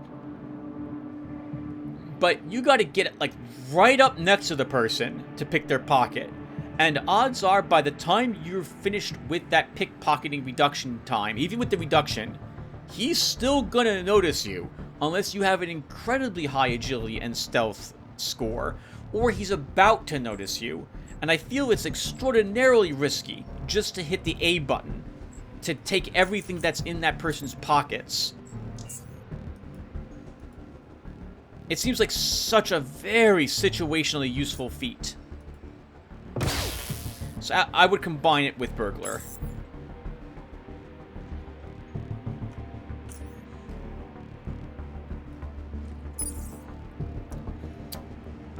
I would add something to the towns where you could rest at the town. Like, you go to the bar, you pay the bartender like 10 Sijin coins to, like, have a good meal or something. Maybe, like, you can rest at there. It would fade to black, and then the equivalent of an hour and a half of real-life time would elapse. All of the... I'm a professional. All of the shops would cycle their inventories. What the heck? I said no sound. Please turn off the sound for the phone. I'm gonna get a million text messages.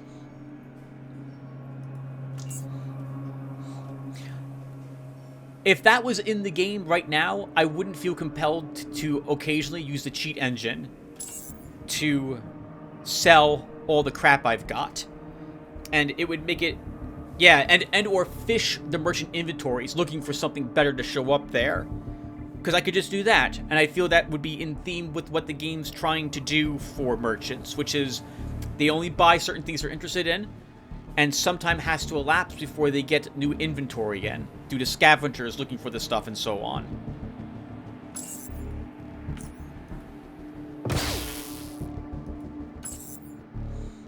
One more shot will do it.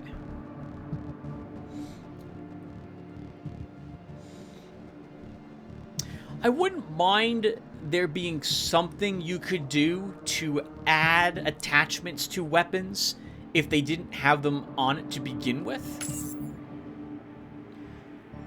If you could bring a laser sight to a particular merchant and they could attach it to a gun you found, that would be very useful. It might take away some... Actually, I guess it would take away some of the benefits of crafting, since you can only guarantee weapons of certain types have certain attachments when you make them yourself, for example.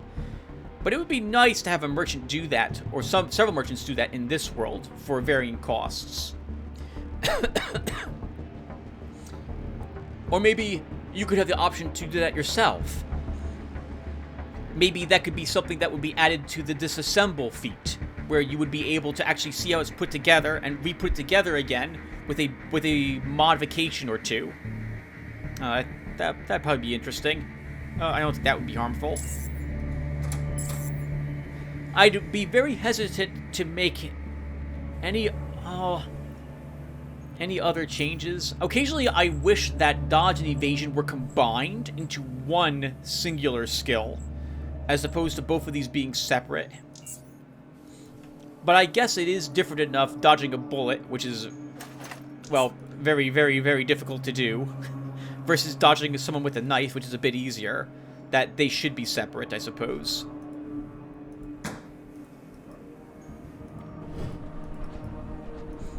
Anyway, just some of the things I'd look to mod for the game.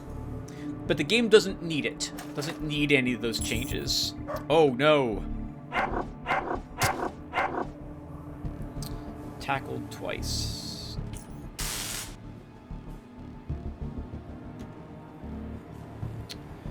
I think our best bet is to shoot him. Can't kill him if I shoot him.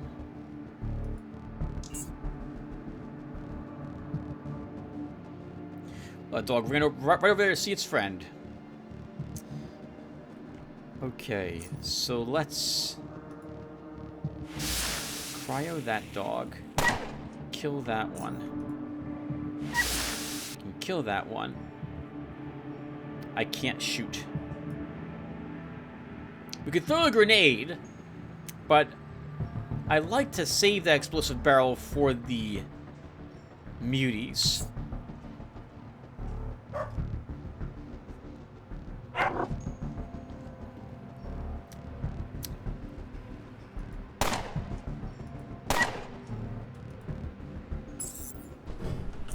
I've really enjoyed the change to firearm pistols and how they ignore 30%, 40% of the target's evasion at close range. That's really handy.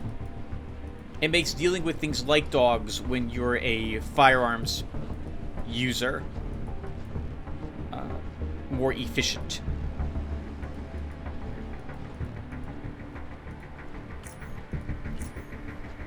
Oh, I'm still wearing... No, I am wearing my electric goggles. Okay.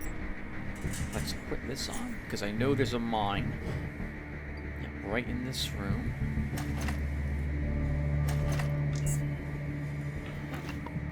We don't yet have a key card, so we can't do anything with that terminal.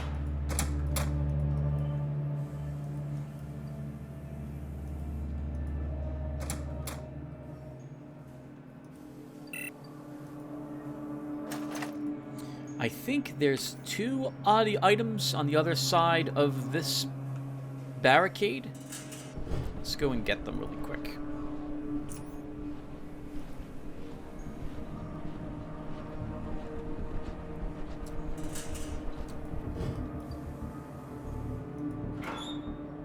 I've often wondered...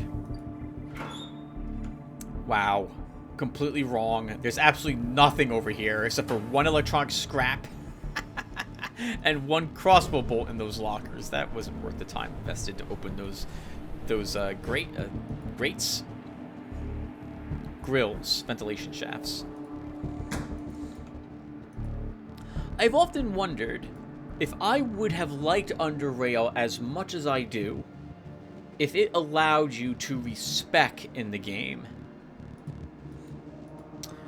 I tend to prefer when games do not have any way for you to undo character development options. I like the feeling of making good choices based around experience and or... how to describe this?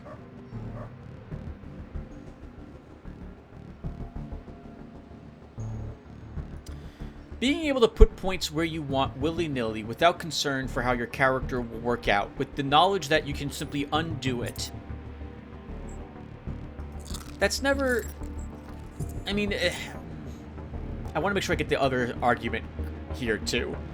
I don't like that. I prefer that there is some amount of investment made to your character, and by keeping your character with the level up choices that you made for him, I really like that.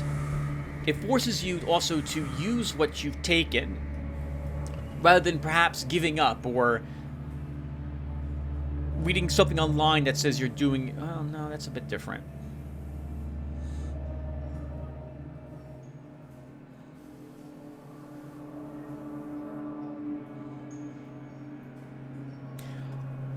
It rewards you understanding what a game is asking you to do, and understanding... Oh, that door is shut. And asking you to... when it comes to building a character, like in Diablo 2, it's possible for you to build a character incorrectly or scatter your points over too many things, and you end up not using some of them. There's now a respec in Diablo 2 that lets you undo those choices, but I liked it better when it wasn't there. I like that it's a little tougher and requires you to think a little more about your character build before you go leaping into it willy-nilly. Now that said, it's still possible. I think I messed up one of my first 2 characters in that game. Good Lord knows I messed up it quite frequently in this one. I think the first 20 hours I spent in Underrail, maybe more than that, before I know it took me more than 20 hours to get through Depot A the first time successfully, but many of those first builds were me not quite getting what it meant to make a good character in Underrail. Okay, it's now seen me. Shoot you a bit. And then... I could kill the dog with a cryo, but I want them all grouped up. So I'm going to move here, activate our shield, and wait.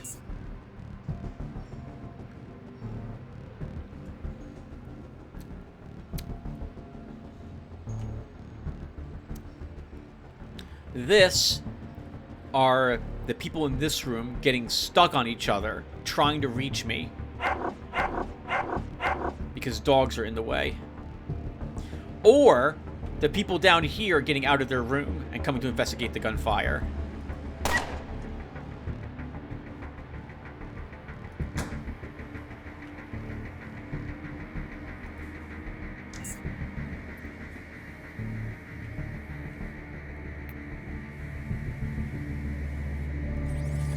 One more turn.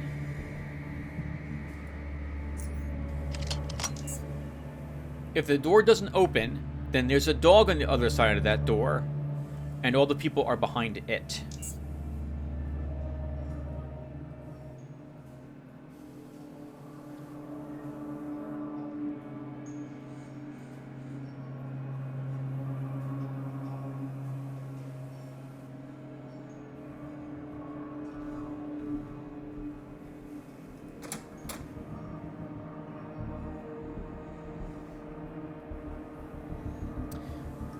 I want more action points before I begin this. So let's cryostasis the dog. Pre-med reduces the psi cost of the ability I use, the next psi ability I use, by 50%, and its action point cost by 100%. So by doing that, I keep the dog there. Everyone behind the dog wants to reach me, but the dog's in the way. Now that I have all my action points, we'll throw a grenade in here.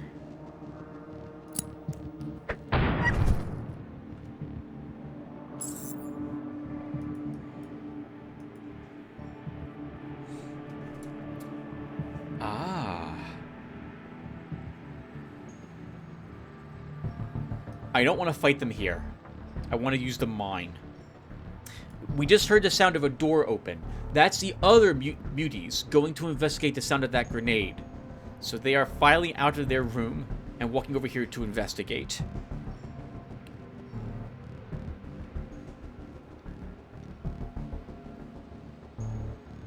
Another 10 seconds, and I think it will be safe for us to walk in here, search the corpses in the rooms these guys were in. There is an argument to be made that there is some benefit to respecking, though, Because if you do make mistakes, if you didn't know how certain skills interact with each other, or maybe they don't, and or you realize that, like, let's say you're building a necromancer in Diablo 2, and you've accidentally put like 5 points in the curse, and then you realize that was a waste because curses really only need 1 point in it to make them useful, and you rely on all your plus skills instead to buff your curses. There is something to be said that time is precious to all of us here in real life, and you don't really want to be penalized for having to recreate a character from scratch in order to get back some 10 odd skill points in the video game. Oh, what the heck?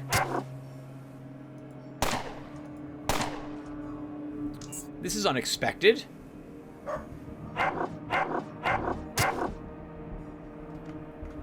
This dog came from the room where all those guys had walked out from. I guarantee it. So I can understand the argument that, I don't want to actually replay 20 hours worth of game to make my character a little more efficient. Although then, I suppose another argument could be, do you have? Why change it then? Is your character unusable with a few points in places that he's not benefiting from, or could benefit from them in other places instead? I think I prefer the first, though, to the second. I like when games don't let you respec. One of the reasons why I am recording these Depot A runs is to show people that you can get through this game, a very difficult game, make no mistake, as easy as I perhaps make some of Underrail look. It is not an easy game. Even on normal, your first time through, it's going to be very painful. You're going to die a whole lot on normal mode, your first time through especially. Every ambush is going to kill you. You're not going to understand the game mechanics very well. You might build your character incorrectly, but you also might be able to recover from doing that. But I make these Depot A runs with the hope that someone's watching them who thinks they have to play the game a certain way or build their character a certain way. But I'm showing that you don't have to do those things. You don't have to min-max in this game. That's not a requirement to play Underrail. You can make a fun character. You can even make mistakes. And I think I can say that even on hard mode, you can make mistakes in character build and still come up on top.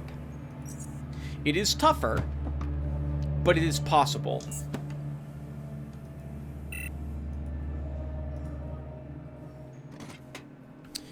Okay.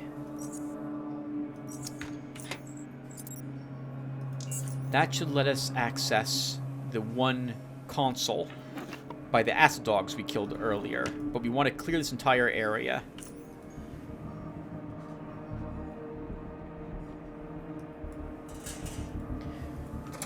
I saw a few builds that people had been suggesting where it occurred to me that it was heavily hinted that if you didn't min-max your character, that you would have an awful time at this game. But I don't agree with those statements. To be fair, I'm not sure anyone's actually making them. But I got the impression people believe it will be easier for you to play the game if you min-max. I don't know if that's true.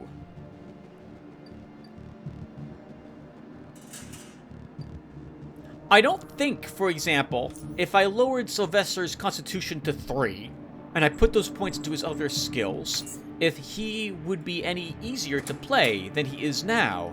I'd have different problems. I could take far less hits, for example, and would be killed more often. I don't know. I don't think min-maxing in this game is a requirement, if nothing else. And I'm hoping that by recording these Depot A runs, that I can prove to people that it is not a requirement.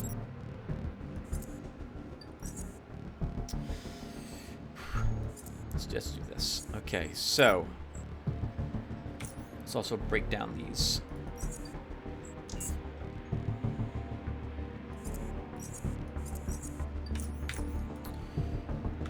Okay, so because the forces in the room up ahead, there'll be like 4 or 5 muties and like 1 or 2 dogs, one of which we killed. Because they investigated this room, the door down here will be open. The AI does not shut doors. It's like they all came from XCOM. So what that means is that there's no way for us to get to the door and shut it and then end our turn without combat starting. The moment you enter an AI's line of sight and you weren't on the other side of the door, combat starts. So we want to run back around on this side. It just occurs to me that this door is not open.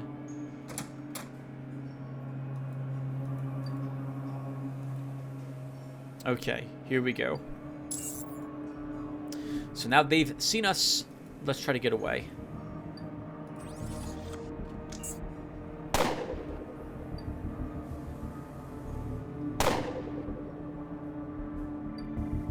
That's pretty much perfect. We don't need to do anything else. They're all in the area I want them to be in. The mine will miss the last guy. The mine will miss the last guy. The dog will reach us first. Let's wait around.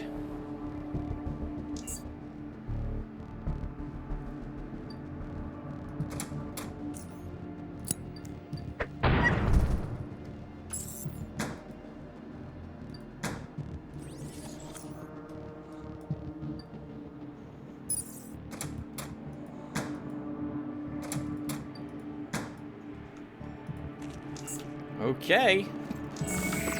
And we leveled. Let's loot all the corpses. Old habits die hard. I loot the corpses even if they're junk, and then I put all the garbage into a shelf somewhere. Many moons ago, in a different version of Underrail, there was no option to keep yourself from looting corpses, for example, or opening doors. The game would always make you do so if you targeted, if you told it to do so, which is to say you clicked on a corpse, you didn't mean to, that was a misclick, but you did it. Well, the AI is going to make you run up and interact with that corpse, and that's also going, by the way, going to cost you 25 action points. And usually, that would mean you're dead when you did that. So, what I got in the habit of doing was looting corpses and then placing everything I didn't want somewhere that wasn't on the ground in an area where I could potentially have a combat in. And then my OCD kicked in. And now I just do it because I think it's a lot cleaner. The Boy Scout in me is always like, leave the place cleaner than you found it. So that means picking up all the loot off the corpses that I'm not going to I'm not going to vendor or sell. Which is the same thing. I don't know why I did that. I said that way. But move it someplace. By the way, what does this area look like now that we completed the Black Eels quest?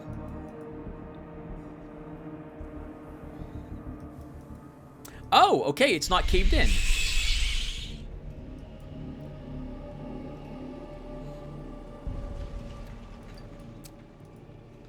A heads up that off-screen, when I completed the Black Eels quest, I went back to Southgate Station to see if anyone said anything different, and they did not. I also went to the embassy, and they also did not say anything different about the changes for Junkyard. Alright, let's go back to the Acid Dog area, and we'll full explore that place now. How many... We got like 12 of these? I think it is worth destroying the turrets.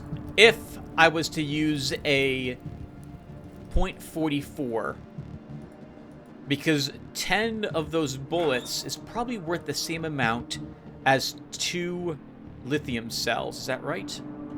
Actually, we can check that right here. 600, 200. Yeah, absolutely. It's worth destroying the turrets for their armor-piercing shells. Okay, so everything is going into this that I am not using. and or potentially want to sell.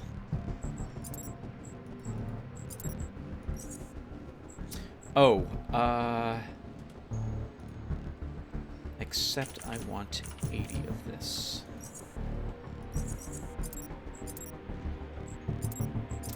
I do not need 517 rounds.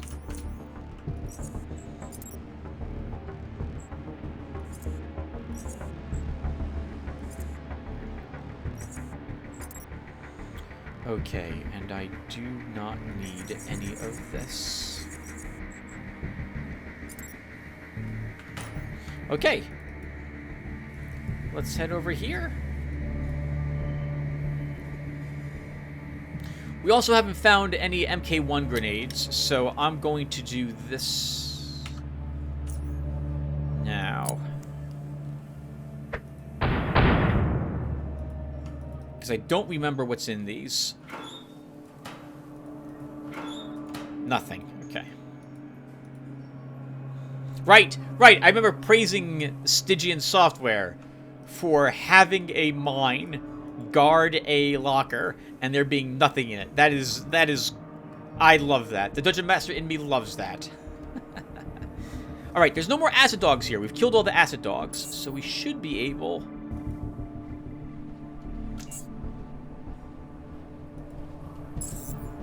Okay, to do this. Oh, we leveled.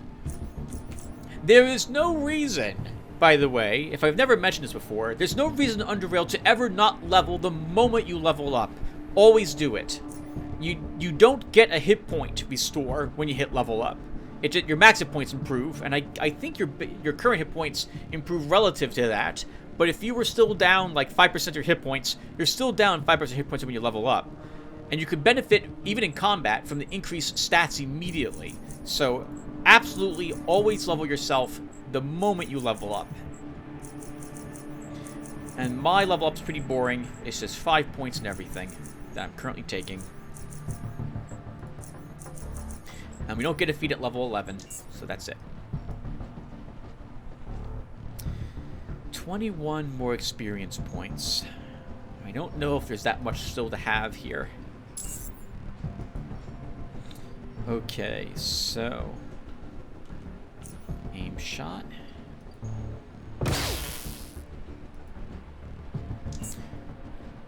With only a 90% chance to hit, which is a weird way to phrase that, because normally you would be thrilled to see a 90% chance to hit.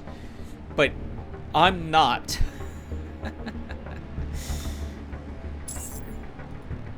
This is a bit more time-consuming.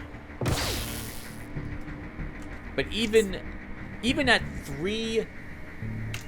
So it's 7 shots, I think, right? Yeah, it's 7 shots just about to destroy one of these turrets if you roll low on your critical hits with a plasma gun. Even if we used 3 entire cells, so we missed 4 times while trying to destroy one of these things, it's still worth doing it, as the bullets are worth more than the cells are worth.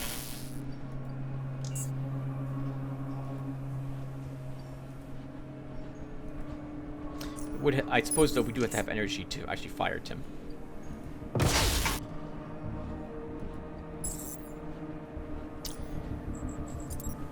On that note, by the way, because I am going to walk through here,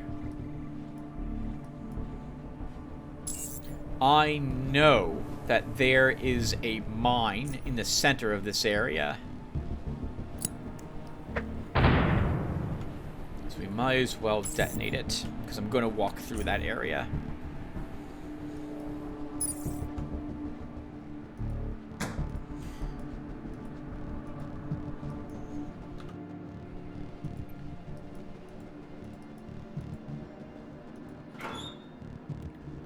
So we want to get around to the other side,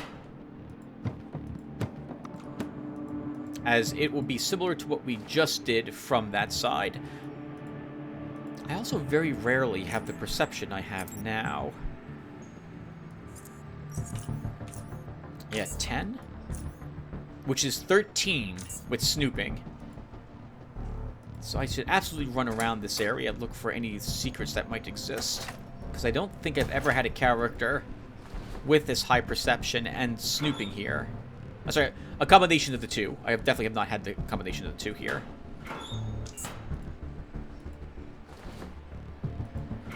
This is just back down to where we just were. And you know what? Since we're here, we destroyed everything here. Let's also run to this. Oh, I forgot all about the terminal. The whole reason I went up there was for that terminal. Let's interact with this one while I'm here. Oh, nope, never mind. Okay, this security key card is not used for that terminal at all.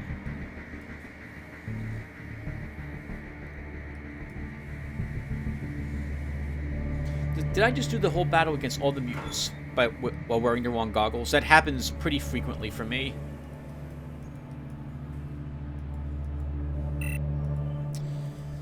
We get that key card in the bot-held area of Depot A. Okay, so...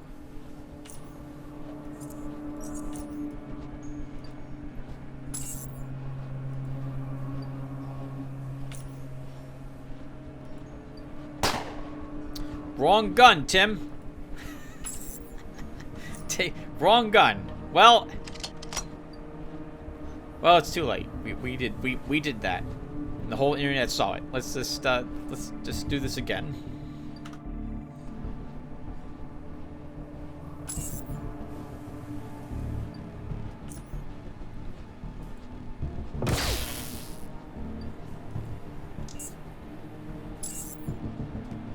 Just wait. There's no reason to rush it.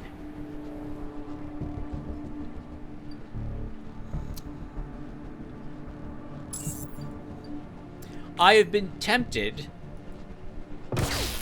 to use, rather, I think I am going to use this character when we replay the game again in February or January of next year. I really like this build. It's been difficult to use in some instances. I have not done this flawlessly, but I think I can probably do it. I think Sylvester Sly Boots can totally make it to Chort and defeat it. But he may have to destroy the mutagen tanks. And he may also have to do the mutagen puzzle. Oh, we get a .44 firearm barrel too. It's like it's destined that we should make such a weapon. Bandages and charons. There is a mine in front of that barrel.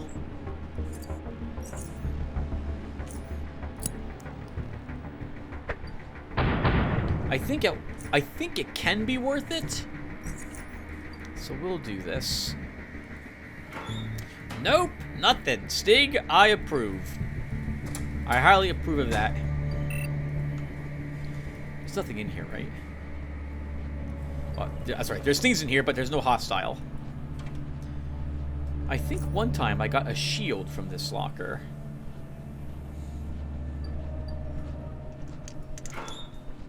Which, before the changes to the Burr-held area in GMS Compound, was very lucky to get. You couldn't get shields very often early on in Underrail, back when I had first been playing it. There's been quite a few changes to the maps and different encounters since then. Okay, that's the third area clear. We have 3 more to do. Half of Depot A is done. Oh! Tim. The security console. You still did not interact with it.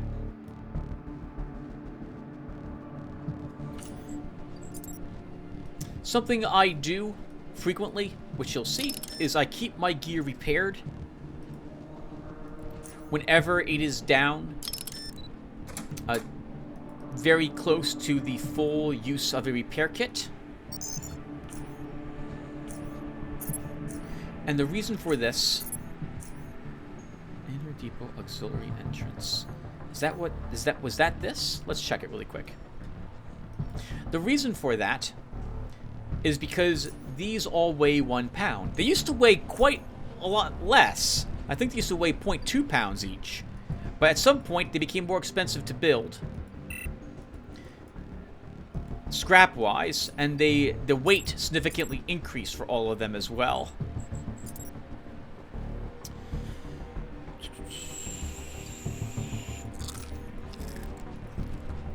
So I'm lowering my...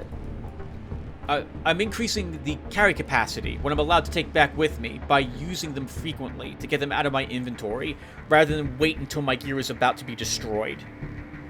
This keeps my gear in tip-top shape, makes sure that it is always repaired so I don't have to worry about it degrading in combat, and also ensures that I can carry more stuff back for me after I'm done with an encounter.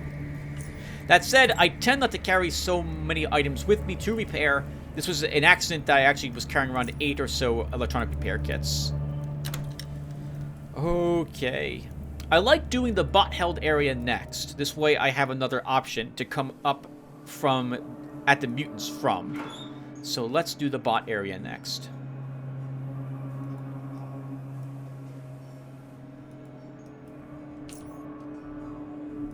You know, I'm just going to use standard bullets for this. The sentry guns, the sentry... That's right. Is that right? Sentry bots. The sentry bots in this area are not very dangerous.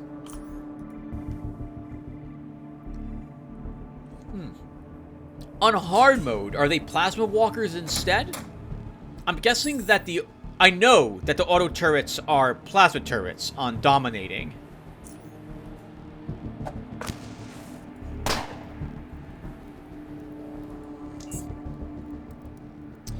We can't stay there.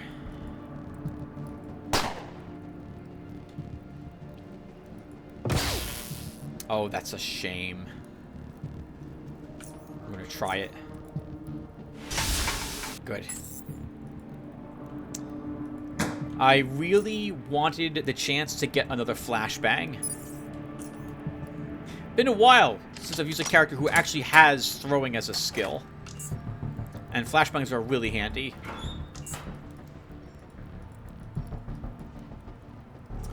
Let's deal with all the bots that are out here. I know there's at least one.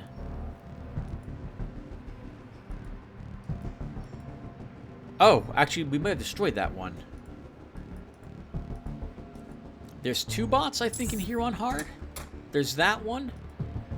And I think there's one right around the corner here.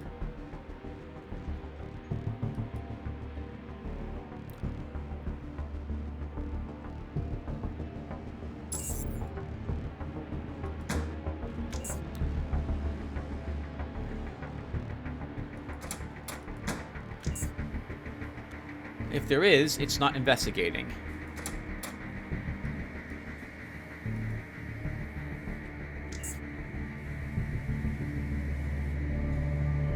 Oh, no, I don't want you being so close. Don't stand so close to me.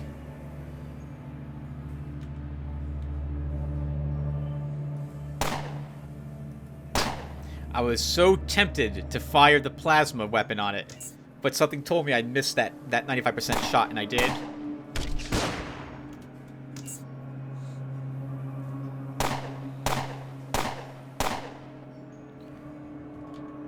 Doesn't mean this will hit, though, Tim, but I'll risk it.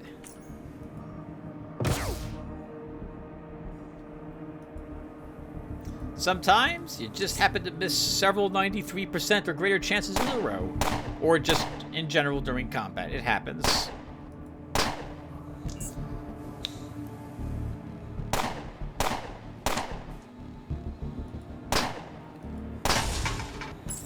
It doesn't matter for most of the battles that I'm in that I miss those 95% chances.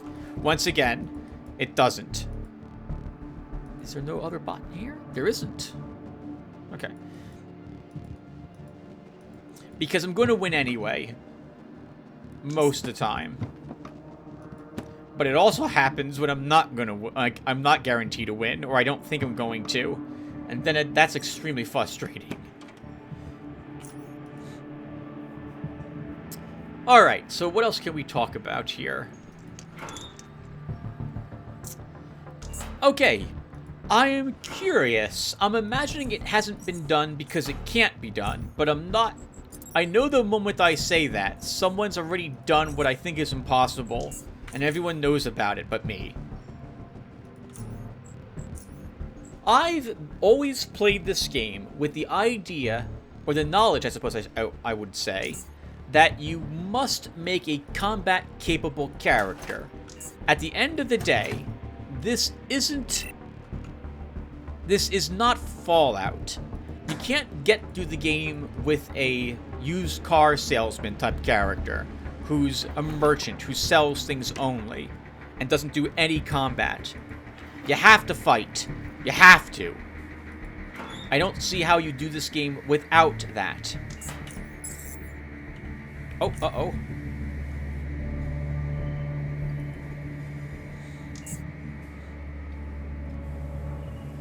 Oh!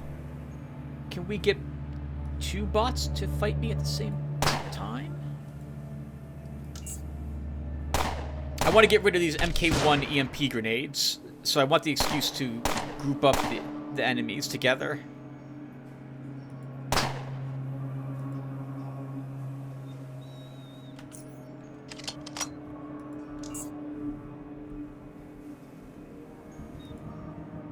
Close enough.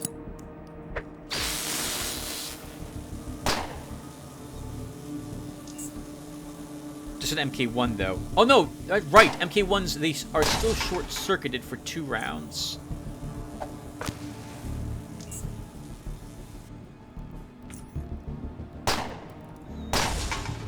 I have to get better at using aim shot with my standard pistol when I know I'm not going to swap to the plasma pistol.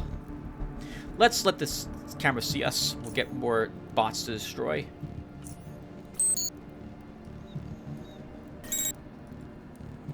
We should have 2 of them that arrive to investigate that.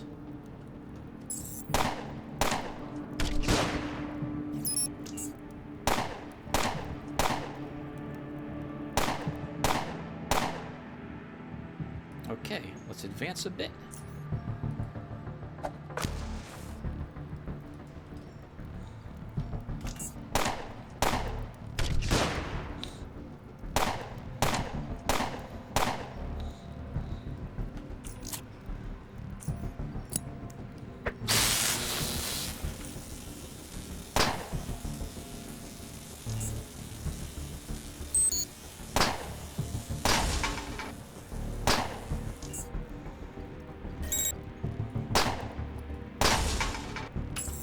Okay.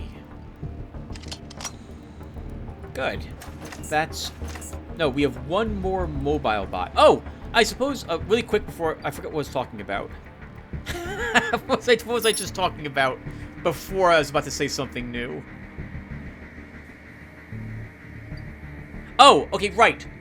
You have to have a combat-capable character in Underrail. I don't see how you do it without it. I don't think it's possible to make a character that I don't think can beat this game, let alone even some of the early areas. If you were to put every single point into every single social skill and every single technological skill, could your character still beat the game? Like, you wouldn't have any points in defense and no offense, no subterfuge, no psionic abilities. Could you do it? And by you, I mean, is it possible? Has someone tried that? I know someone beat the game on dominating using the crowbar, for example. I don't know if they used the crowbar for the entire run, but I've saw the thumbnail of them fighting off Chort with it. So I'm guessing it's possible to beat the game with that as your primary weapon. Which strikes me as an awful primary weapon. But that would tell me it's entirely possible to beat the game with that. I'm also assuming, though, there was quite a bit of min-maxing for that character to do it. Which I think is also, by the way, pretty much a requirement of dominating mode. Dominating hard requires a different frame of mind, as I mentioned before, than, say, normal requires. I have to think of the encounters a little differently. I have to be a bit better, for lack of a better way to describe it. And I have to rely on RNG a little bit more to get through some of the battles that are in hard compared to normal. My character has to also not be... I mean, I build all my characters the same on normal and on hard, so there hasn't been too much difference there. But I'm dominating, based on some of the videos I've seen. I don't know how my builds would survive on dominating. I don't think they could.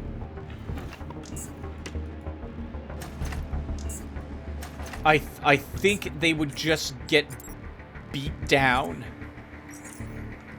Because my character doesn't excel at any one thing. They're good or great at one thing and okay at like 2 others, but they're not all in on one particular thing.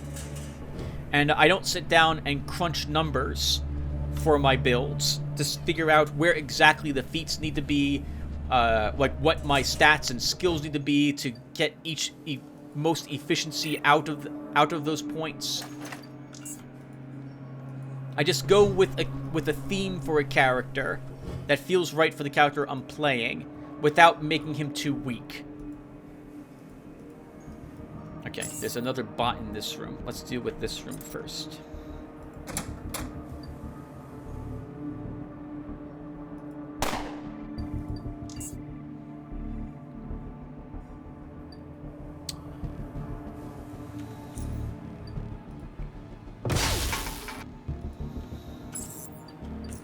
Surprised that hit, to be quite honest.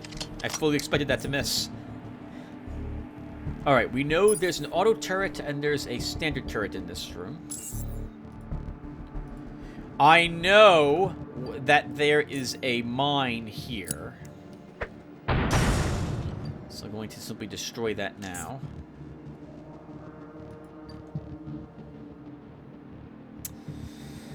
Oh, this is interesting.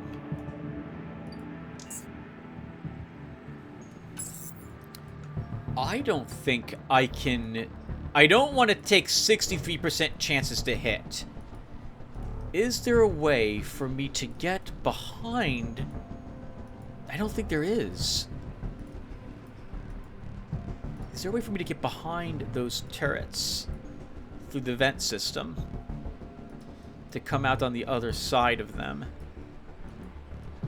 I don't think there is.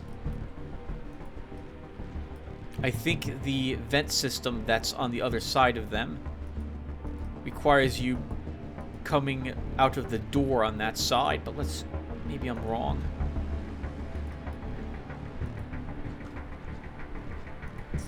No, we need to be over here.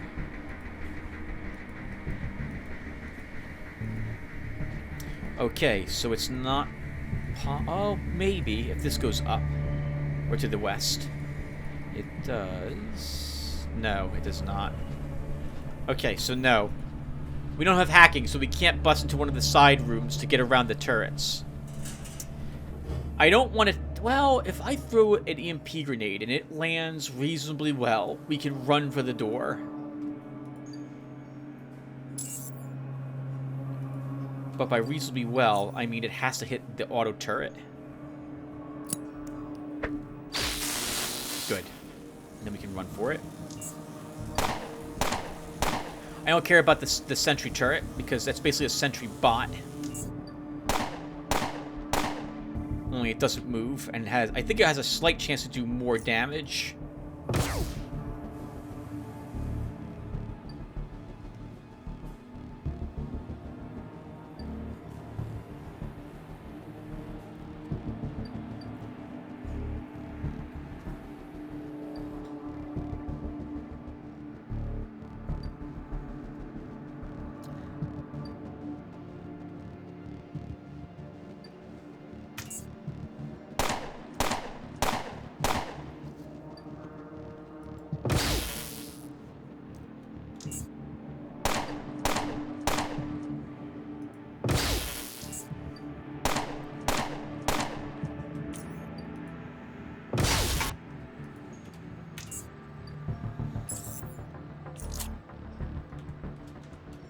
I cannot be convinced that it's not programmed to do this. I can't be. I can't be. I swear. It happens way too often for it to be just coincidence or unlucky chance. Although, to be fair, I have done plenty of walked-out aim shots at the auto turrets and not missed most of them. So, it's just chance, I know. But it certainly doesn't feel that way.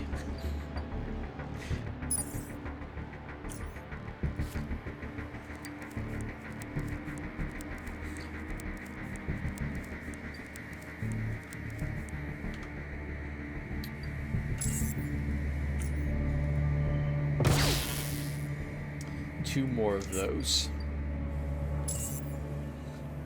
Might get lucky and kill it with the next shot, but I think it's going to take two.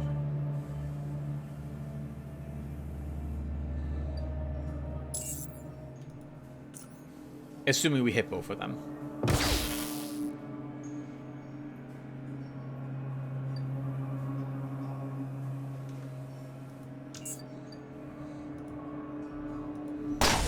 Well, I wasn't wrong. It took two. That's also another thing that happens. I could swear that the enemy seems to live with one hit point fairly often. Often enough that I notice it. Right? It's not like a 1 or 5 time thing. It seems to happen with some regularity. But I know I've also survived a few encounters with just one hit point left, so. Oh, how are you okay. If this lands... Okay, we go for it.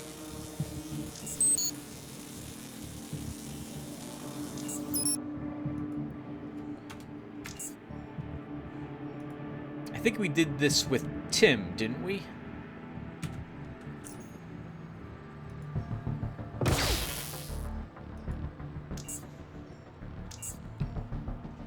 I think we did. That's way too far away for our plasma pistol to reliably hit these things. I'll go through most of my batteries trying to hit like a 53% chance to hit. That is way too low for me to take the risk.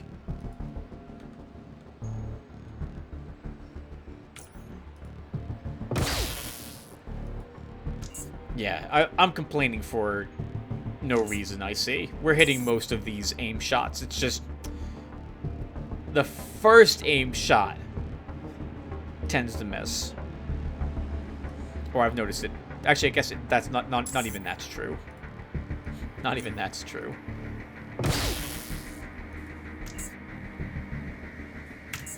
Alright, what else were we... Oh, we were talking about the non-combat character.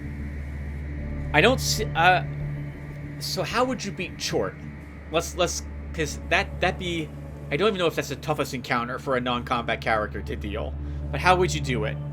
You'd have to have enough sneak items, so you'd have good tailoring, so that could give you some stealth. You'd have to put points into agility, I think, to make the character work, because you're going to have to sneak past most of your encounters, which means that you're also probably playing on oddity mode, because you're definitely not killing most of the things in the game. You're not taking any traps, so you don't have that working for you. Caltrops could help, but you're not taking any throwing, but who cares? You throw them at your feet, and you're wearing... For most of the encounters that you don't have to worry about stuff that you're actually engaging in, and where enemies you're fighting, I suppose you can use metal boots to avoid the caltrops if you don't take Sure Step. Actually, Sure Step would probably be one of the feats you can take, since you're not going to be taking most feats require you having some amount of offense or defense. And I just realized I don't think...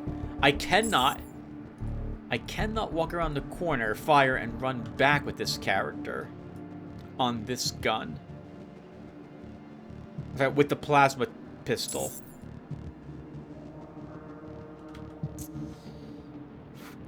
Oh, am I going to take those hits? Those shots? 78%? Is it any better if I light it up? Much better. But I can't stand there this round.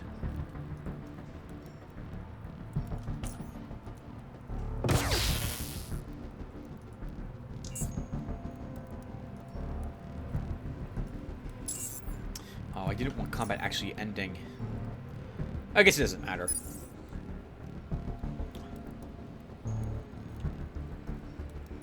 I think the flares last for 30 seconds, which is 6 turns, if I recall correctly. So we should get 2 aim shots off against a turret before we have to throw down another flare.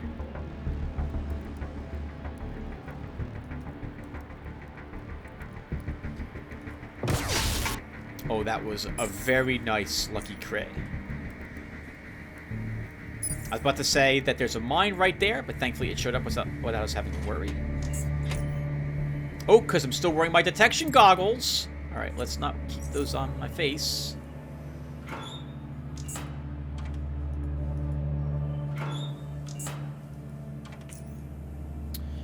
We need another 16 oddity experience points.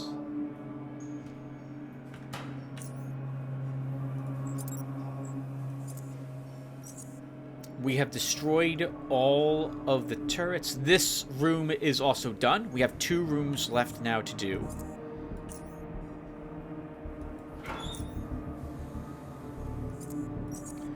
Okay. Now it gets tricky, because these are the big mutants. I'm actually making a big deal out of it, and it shouldn't be a big deal, because we can zone for both of these rooms. So we shouldn't have trouble.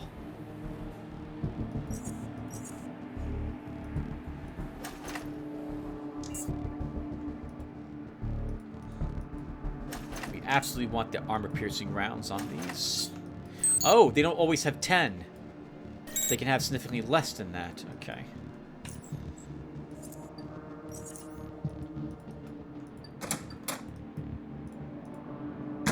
So we'll start, I think, with this entryway, which is... Oh, no, this is not the one I want. I want to come up from below into the room to the east of there, so that's that ladder.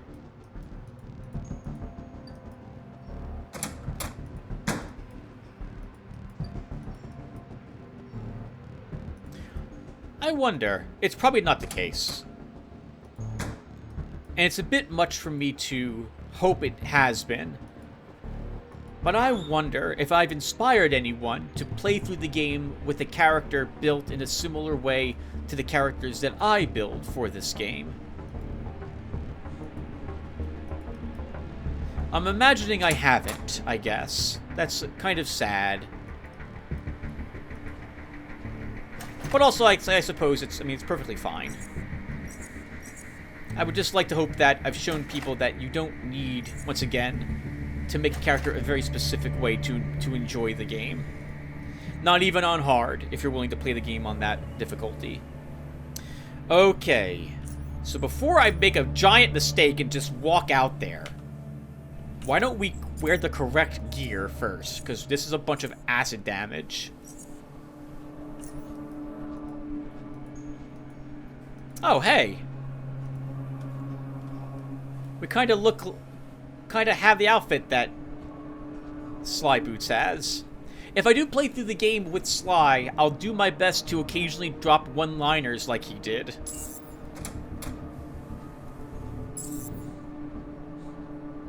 Okay, so here's the plan here. I want to get our caltrops down. I would like, since we found some cave ear, I want to throw those further away and then burrow our caltrops close by so the enemies take more poison damage on the way to me. Okay, and now we've been seen. So now we have a really long combat that starts. Let's throw some caltrops here. The other caltrops go on cooldown as well. Okay. I'm going to cryo that dog. The other one shouldn't be able to reach me. And I'm just going to shut this door.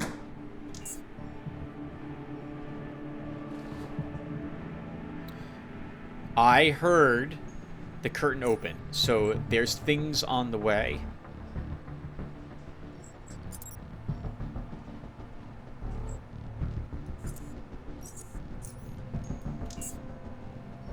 I'm gonna open this and throw some burrower caltrops down now, after I stun the dog.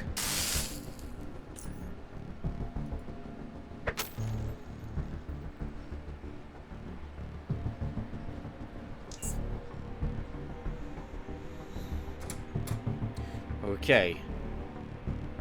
Everything's on the way.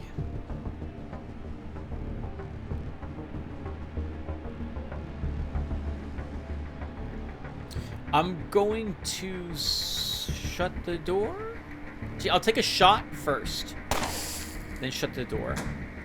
The gunfire will draw even more enemies in this area. Since the dog's in the way, it's right close to the... Yeah, see all that? Since the dog is by the door, he'll keep anything else from reaching me. And as long as I keep opening and shutting the door, the dogs should stay here, wanting to reach me.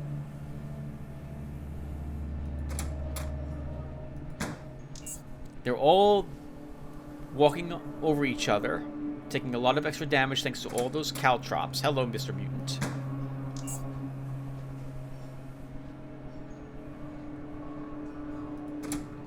Okay.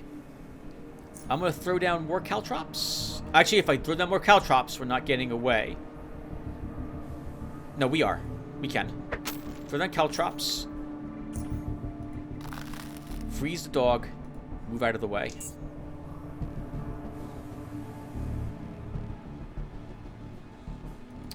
Move back. Let him have some fire.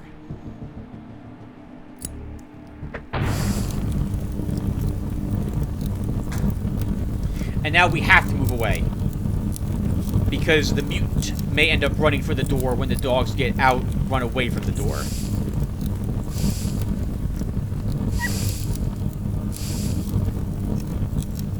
Like, what I'm doing here could work for a non-combat character. Clever use of caltrops and grenades, but you're praying the grenades land where you're throwing them because you have no throwing. And you're doing the same thing for the caltrops, for that matter, as well.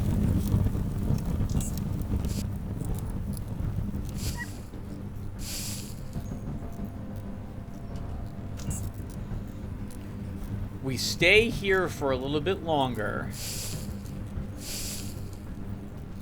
I can't risk moving back up to the door. Okay, that's why, because I know the mutants are on the way. Okay, so our cryostasis is still on cooldown.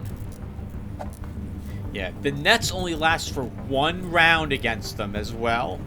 Let's pray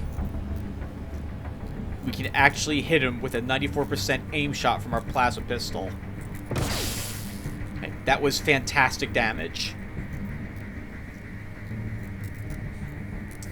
It lives through the poison, but we shoot it next round with a standard round. We need to activate the shield, because this is going to spew acid on us.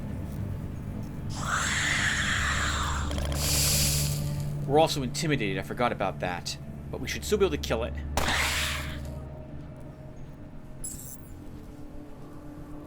And we can leave the room.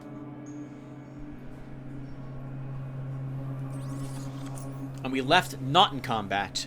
I want that intimidate to go away before we walk back in there again. I suppose before we walk in there, let's also see the mine that I know is in this room. It's right around here somewhere. I think there's only one.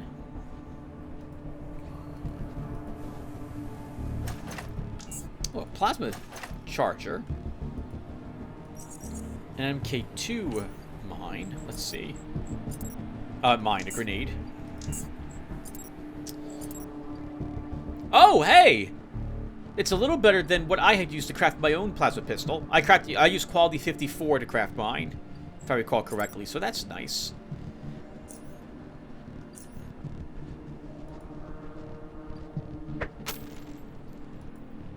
We'll come back and get that door open through a clever means. We'll even use this HE grenade to do it. But we'll come back to clear this area after I'm done making sure that the other area is clear. This other room. Oh! Oh no! And we're entangled. Are we doomed?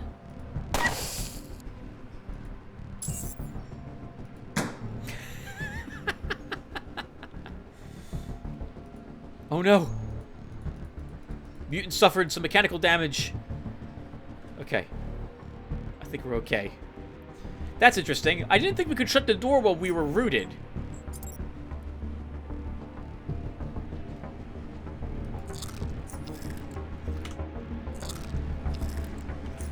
Oh, Tim, you shouldn't have quick saved here, because you don't have backup quick saves. So if you die here, like if that was a big mistake.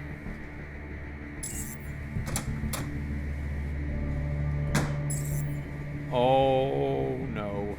Okay. Well, it's just one acid dog. It may not be there when we open the door again, and it's probably badly hurt. Let's say, but I know there's a mutant in there. Sure enough, it's right there. Oh, man. Okay, we can do this, assuming there's just one mutant. But I think there's like 5 mutants or 6 mutants in this area.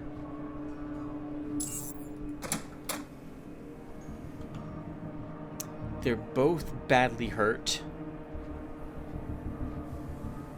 I'm going to risk dealing with them. That was a mistake. Combat now is not over. Okay, they're both going to move up. If I hadn't moved up, if I moved to the side, it would have been fine. But because I moved up, the game's like, oh, you want to fight them. It wasn't a mistake you opening that door, was it? Okay, then we'll let you fight them. The mutant's going to open the door this turn. And we're rooted. This is the worst. Okay. The mutant is far more dangerous to us than the acid dog. We have a 95% chance to hit it. If I can hit and crit it with our plasma pistol, a whole lot of our problems are gone. And we did. Thank God. I'm just going to let ourselves be hit by the acid dog a bunch of times. Because if another mutant rounds the corner, I'm going to want to cryostasis it.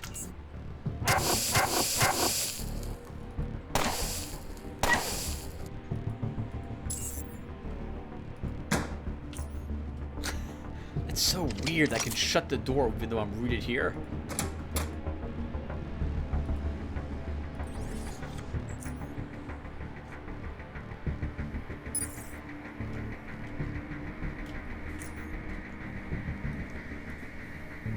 Okay. Good. Good. Exciting. We haven't died in Depot A, have we? I'm kind of surprised. I mean, I don't know why I would be surprised. After all, it's me who's running through Depot A.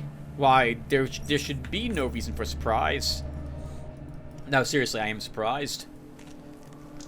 These missed aim shots have been against single targets only, so like while fighting off a single enemy, we haven't been pressured to kill something quickly, aside from that one instance right there where we really needed to kill that mutant. If I had missed, I would have been quiet for a few minutes, and then I just would have used pre-med cryostasis to keep it in ice, dealt with the dog, and then we could have easily dealt with the mutant.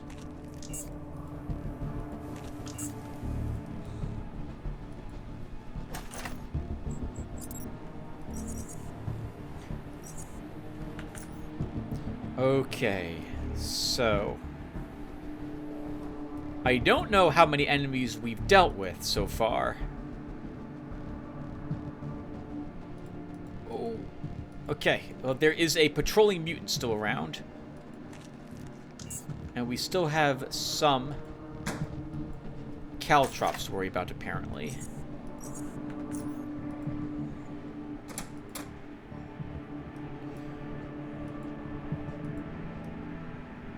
Oh, wow. Nice. I see 3 more remains. Those aren't mutants, though. We might have killed all the dogs in the zone.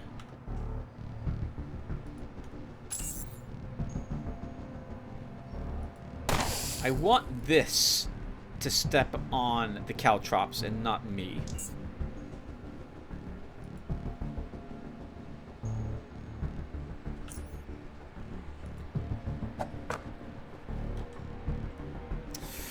That's not a good chance to hit.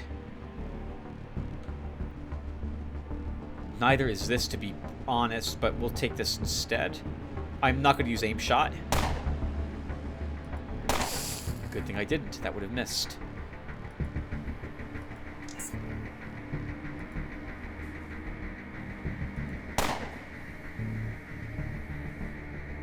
Not enough to shut the door. Just barely not enough to shut the door, but not enough.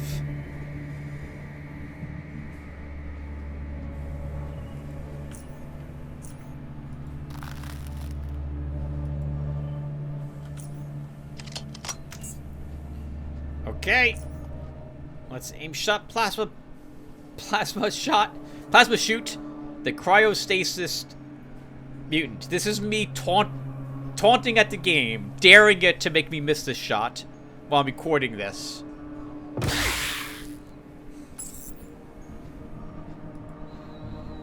Then we bravely hide behind cover for a little bit, just in case anything else heard that. That would be 3 mutants.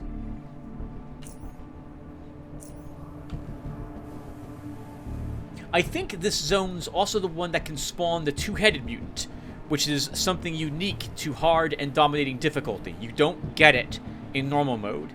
And it drops I think a unique 3-point oddity? I think it's an eye that you can study, if I recall correctly.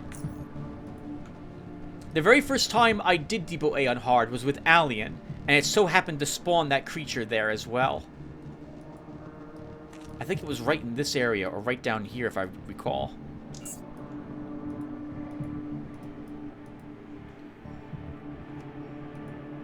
I'm being a little brave here, making the assumption that most of the enemies have been defeated.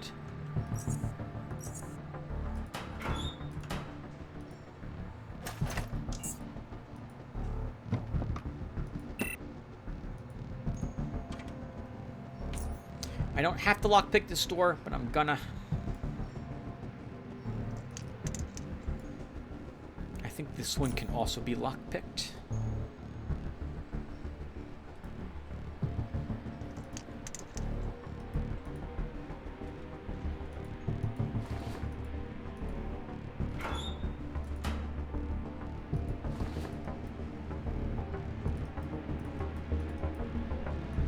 I'm big on looting, so we'll go ahead and search these remains really quick.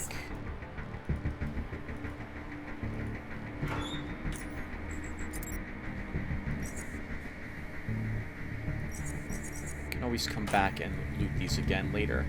If we don't get the 2-headed mutant, which it's looking like we won't, then I'll come back here anyway and kill everything again in hopes to find the 2-headed mutant in order to get that Audi item from them.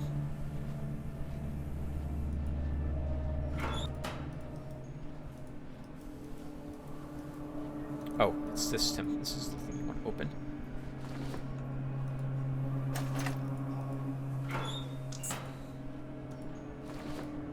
Actually, that's dumb. I should just leave this open in case I have to, for some reason, run through it.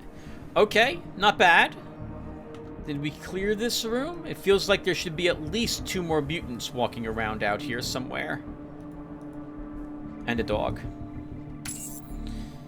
Okay, so I would love to get them all together.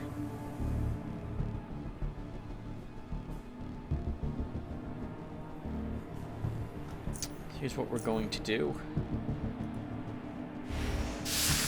That was an amazing critical hit. And now I run around the corner. They might be beyond the explosive barrel, but I'm going to hope they're not. They... Oh, no. Oh. That's super awkward.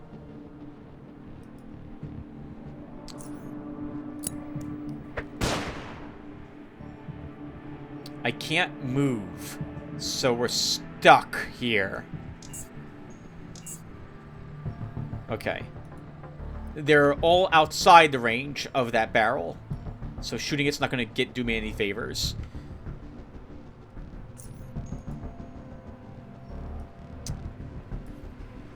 I can't get away.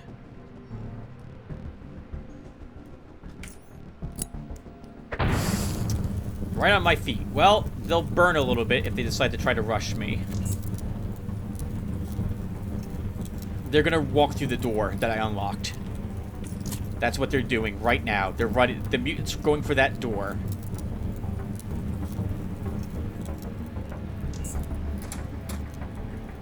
Oh, man. And the dogs are gonna follow them. How much fire resistance do I have? Okay, I have fire resistance. We can run through the flame.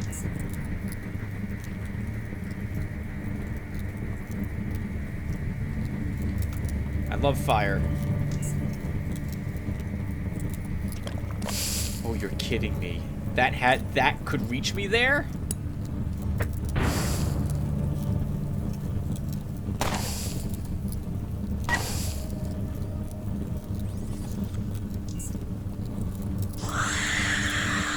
I am very intimidated, but thankfully you didn't want to run through fire. You're not wearing an insulated anti-thermic anti-thermic? Yeah, anti-thermic overcoat, which means... Wow! Which means that you apparently are a coward and letting your dogs die. That was 63% chances to hit made in a row. That is amazing.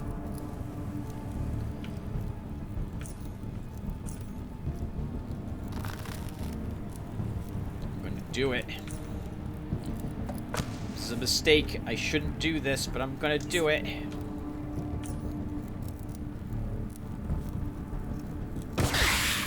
Woo! I always feel those are gonna miss because it's happened, as I've mentioned several times now, so often. But I guess I am lying in the end.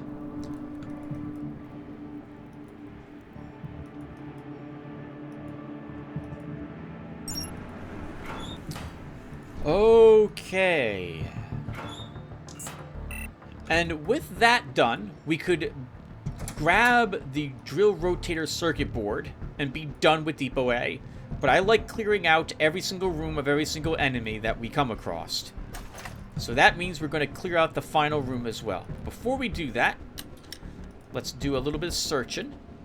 The corpse here usually has gun components on it. Not today. A few bullets. And a garbage knife. I guess I do want... Is this metal? Well, we can break those down.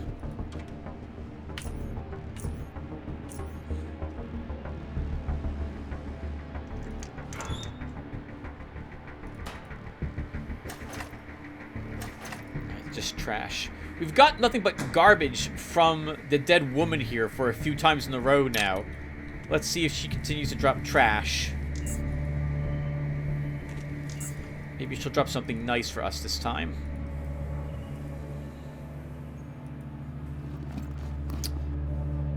Garbage leather armor. That's junk. That's junk. Not even worth picking that up. Actually, I guess it's worth picking up to scrap it. Okay. So, let's go dump some of this loot in the barrel. Come back up here, and we'll go ahead and deal with the final mutant room.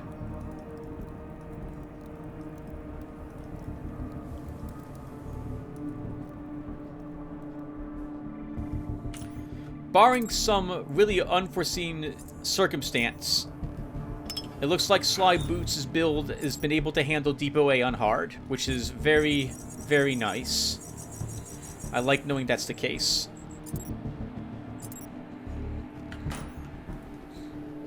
I really like it too. It's one of the few builds that I'm using energy weapons with. I plan to get his intelligence to at least 8, possibly 9. And I'll be taking high technicalities and crafting for higher crit rates. And taking critical power with it too. I think combined with being able to root enemies and then critically hitting them, should let me do incredible amounts of damage to them very quickly.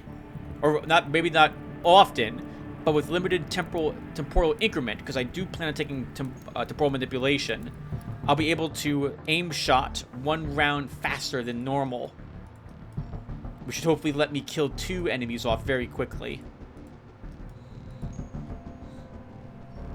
I very much like it. Oh, by the way, we should repair this as well, Tim.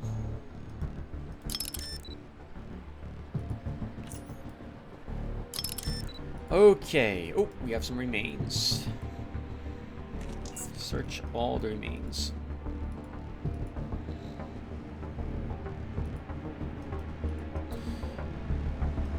Okay, we shouldn't need to fully charge the shield. I'm gonna do it anyway, though, as I say it. Oh, or I'm not. Oh my god! All sorts of wrong buttons are being pressed.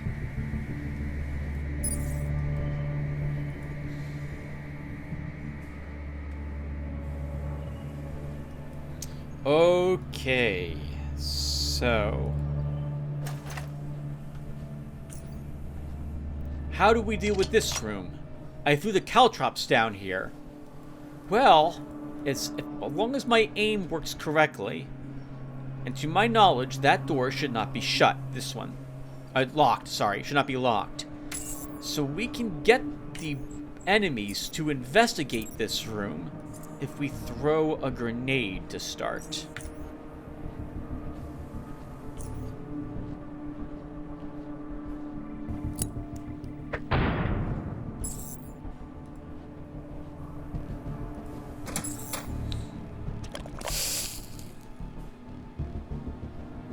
That is lucky. That's very lucky that... oh! Okay.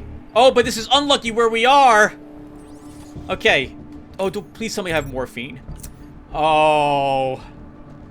Okay. Well, this is very unlucky, because that's a NK2HE grenade there.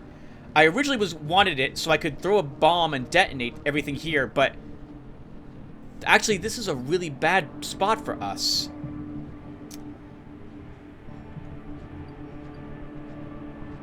Okay. We can throw a flashbang to start. That's fantastic. We couldn't have hoped for something better. It incapacitated everything, except the dog that's far away over there. And I can't shoot it anyway. I want to get out of this particular acid entanglement. Oh, you're freaking kidding me. And that one dog got a chance to shoot me. Well, we'll freeze that mutant. We're gonna have to start killing dogs.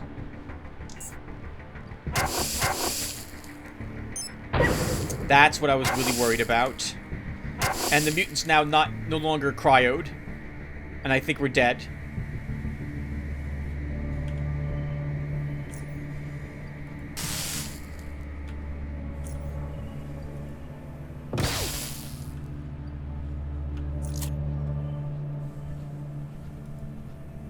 I think we're dead.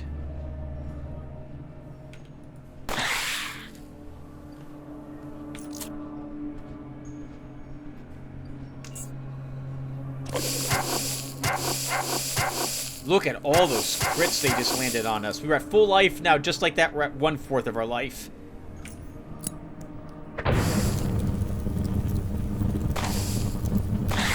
Have to kill the mutant or we're doomed.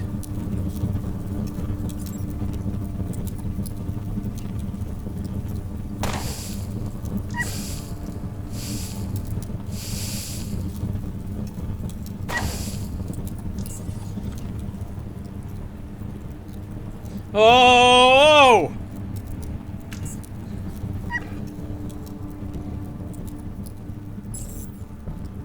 Holy crap!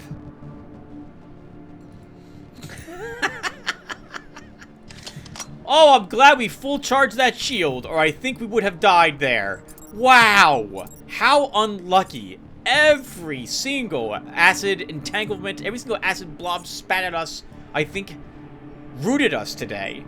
I think that's because of our low agility. And or our armor penalty there. But what a clutch hit from our plasma pistol and our hawker, pulling the work against those mutants. And the fire making those dogs run at the very end, or we still would have died, even though we dealt with those big mutants. Wow. Wow. For all my complaining about missing aimed 95% shots against incapacitated targets, I still hit when I need to, most of the time. I was able to make a comeback from that simply awful situation.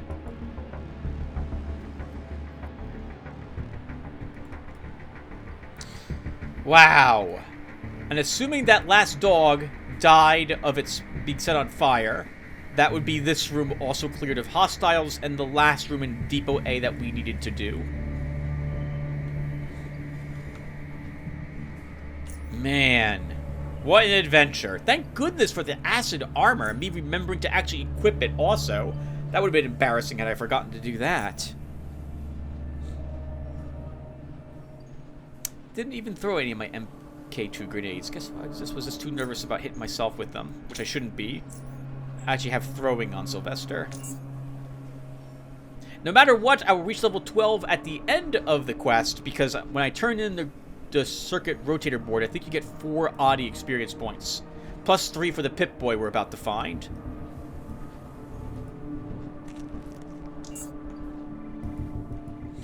My plan, I don't know how I was going to do it now that I think about it, was to throw a grenade on top of this mine to damage everything around it as they were slowed here. But I had to throw a grenade to get their attention. What I should have done is not prep the room earlier with the caltrops, because that made me not want to approach the door. I should have done the door trick. Moved over here, threw the caltrops there, moved back and let them see me. Then I would have had my grenade to throw on top of the mine, because it was on cooldown instead. So that was a big misplay, but we were able to recover thanks to actually a lot of RNG. That thankfully went my way there.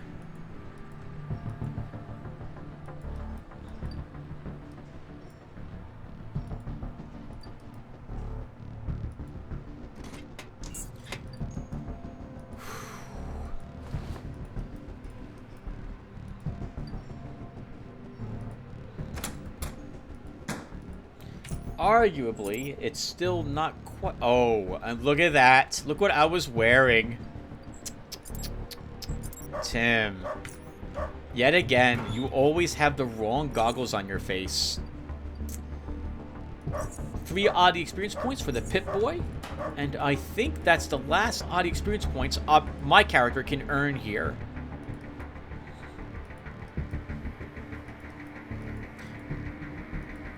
Some people kill this dude as well, but I tend to... Oh my god!